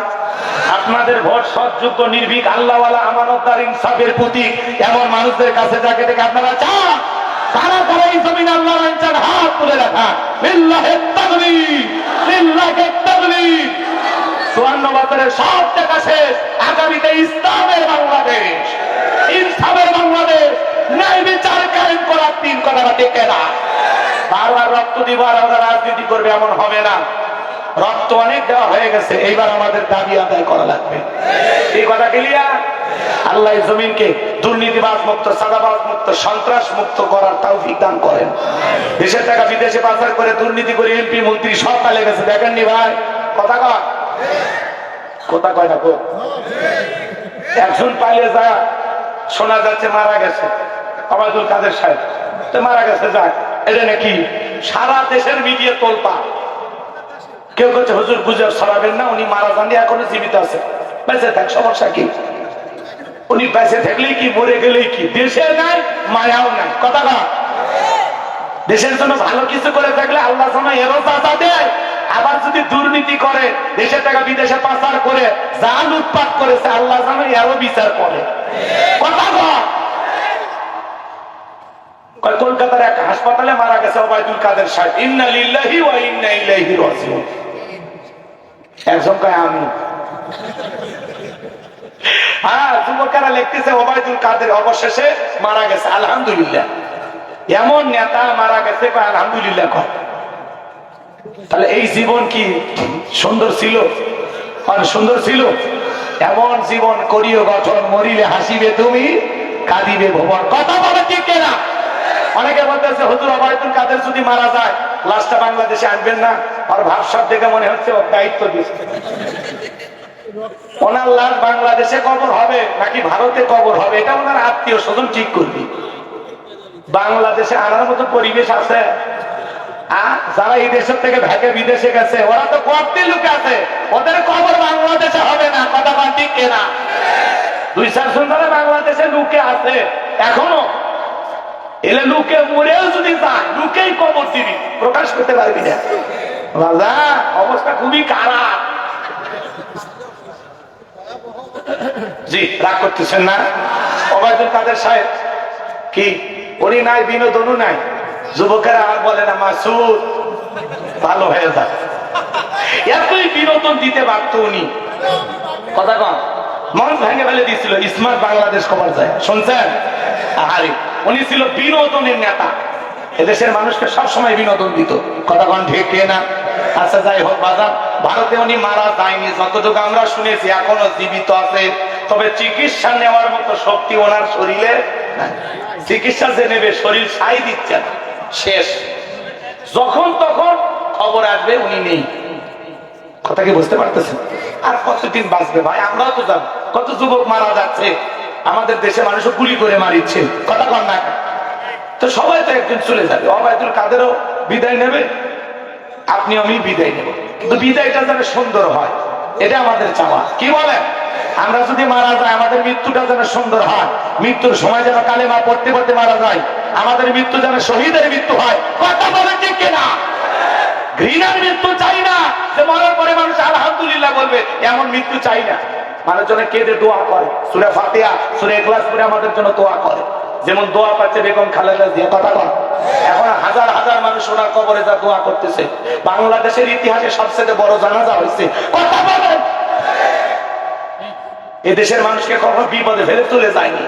আমাদের বগুড়ার পুত্রবধূ 3-3বারের সাথে প্রধানমন্ত্রী, আপসী নেত্রী বেগম খালেদা জিয়া, সারা দেশ থেকে ওনার জন্য মানুষ যে পরিমাণে দোয়া করছে, বাংলাদেশের 54 বছরের ইতিহাসে এত বড় জানাজা কারো ভাগ্যে জোটেনি। কথা বলে ঠিক কিনা? আল্লাহ বেগম খালেদা জিয়াকে মাফ করে দেন, তার কবরকে জান্নাতের বাগান বানায় দেন। চিল্লা বলেন আমিন। তাহলে এই দিকে খেয়াল করেন, ইয়া বুনাইয়া আকিমিস সালাহ, হে আমার বৎস সালাত কায়েম করা লাগবে। তাহলে নামাজ ঘরের ভিতরে কায়েম করা দরকার আছে না নাই? আগে ঘরে কায়েম করেন, এরপরে গ্রামে কায়েম করেন, এরপরে ইউনিয়নে, এরপরে থানায়, এরপরে আমরা রাষ্ট্রীয়ভাবে নামাজ কায়েম করব ইনশাআল্লাহ। এইবার মনোযোগ দিয়ে শোনেন। এরপরে ছেলেকে বলতেছেন ওয়া আমরু বিল মারুফ, সৎ কাজের আদেশ দিবা, ভালো কাজ করবা, মানুষদেরকে ভালোর দিকে আহ্বান করবা। ওয়া নাহা আনিল মুনকার, অসৎ কাজ থেকে মানুষকে বিরত রাখবা। নিজে অন্যায় করবা না, মানুষকে অন্যায় করতে দিবা না। নিজেও ভালো কাজ করবা, মানুষকে ভালোর দিকে ডাকবা। নিজেও খারাপ করবা না, মানুষকেও খারাপ কাজ করতে দিবা না। এলাকায় বিয়েতে গান বাজনা হয় না, বন্ধ করে দিবেন যা, এটা ভালো কাজ। কথা কয় না? কি গান বাজনা বন্ধ করে দেওয়া যাবে না? ক্ষমতা নাই আপনার, 10-20 জন যায় বলবেন কিসের বিয়ের গান বন্ধ কর বাবা, গান বাজনা আসলে এখানে ভদ্রলোকের সমাজ, এটা মুসলমানের এলাকা। কথা কর, আপনি বক্স বাজায়, তোর গান শোনার খুব ইচ্ছা, কানে ভিতরে ইয়ারফোন লাগায় একলাই শোন, বক্স বাজাচ্ছে। কথা কর না কেন? মসজিদের ইমাম যিনি আছেন, মসজিদ কমিটি আছেন, দায়িত্ব নিয়ে বলবেন যে এই গ্রামে বিবাহতে কোন ধরনের গান বাজনা গীত চলবে, কোন ধরনের ইসলাম বিরোধী কার্যকলাপ চলবে না। কথা বলে ঠিক না? আল্লাহ আমাদের হেদায়েত দান করেন। এরপরে বলতেছে বাবা ওয়াসবির আলা মা আসাবাক, বিপদ আপদ মুসিবত আসলে সবর করবা, ধৈর্য ধারণ করবা। জীবনে চলতে গিয়ে অনেক চড়াই উতরাই আসবে, ভালো কাজ করতে গেলে সমালোচনা হবে, মন্দ কাজ বন্ধ করতে গেলে বাধা আসতে পারে, হাজারো জীবনে কষ্ট আসবে। সব সময় আল্লাহর উপরে সবর করবা, ধৈর্য ধারণ করবা। এরপরে বলতেছেন ওয়ালা তুসাইল খাদ্দাকা লিন-নাসি ওয়ালা তামশি ফিল আরদি মারহা ইন্নাল্লাহা লা ইউহিব্বু কুল্লা মুখতালিন ফাখুর।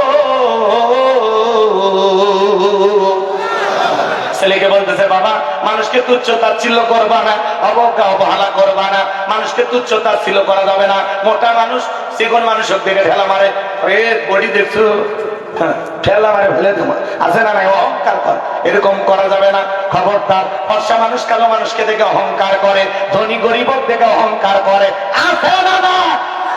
মানুষকে তুচ্ছ তাচ্ছিল্য করা যাবে না। ছোট বাচ্চাদেরকে শিখাবেন, দারোয়ানকে আঙ্কেল বলে সালাম দাও, ড্রাইভারকে আঙ্কেল বলে সালাম দাও, খবরদার।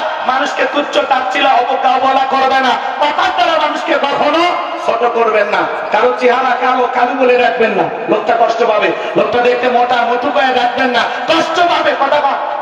মানুষের নামের বিকৃতি করে ডাকা কবিরা গুনাহ হারাম। কথা কি বুঝাইতে পারলাম?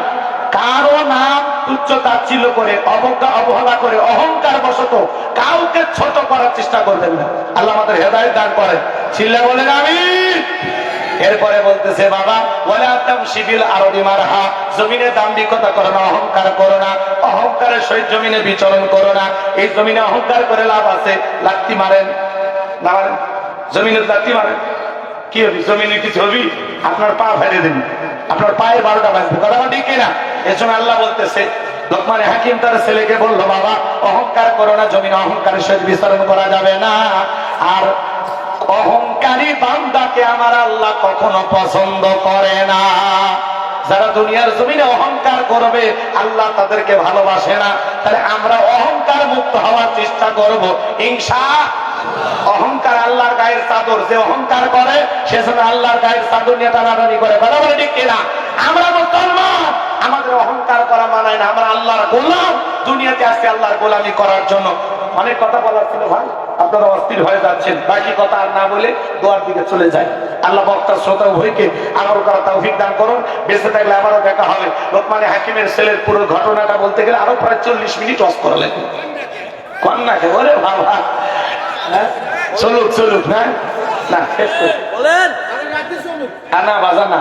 কর্তৃপক্ষের ভাইরা বলতেছে হুজুর শেষ করে দেন। আমিও আপনাদের বুঝতে পারছি। লোকমান হাকিমের কথাটা বলতে গেলে, তার ছেলের বিয়ের ঘটনাটা পুরোটা বলতে গেলে মোটামুটি আরো 40 মিনিট ওয়াজ করা লাগবে। রাতে 1টা পার হয়ে যাচ্ছে ভাই, 1:45 বাজে। মোনাজাত করে যেতে যেতে 1টা পার হয়ে যাবে। আপনারা কষ্ট পাচ্ছেন, সবাই বসেন। 2-2বার দেখা হলো, বেঁচে থাকলে আবারও দেখা হবে। আল্লাহ ভালো রাখুক, সুস্থ রাখুক। আপনারা যতটুকু শুনেছেন ততটুকুর উপরে আমল করার চেষ্টা করবেন ইনশাআল্লাহ। 1 নাম্বার আল্লাহর শুকরিয়া আদায় করবেন। 2 নাম্বার শিরিক মুক্ত ঈমান আমল নিয়ে চলার চেষ্টা করবেন। কোন অবস্থায় আমাদের যারা যেন শিরিকের মতো বড় গুনাহ না হয়। 3 নাম্বার পিতামাতার খেদমতের কথা বললাম। 4র্থ নাম্বার গোপনের পাপ। এদিক শোনেন, গোপনের আমল মানুষের সম্মান মর্যাদা বাড়ায়, আর গোপনের পাপ মানুষকে ধ্বংস করে দেয়।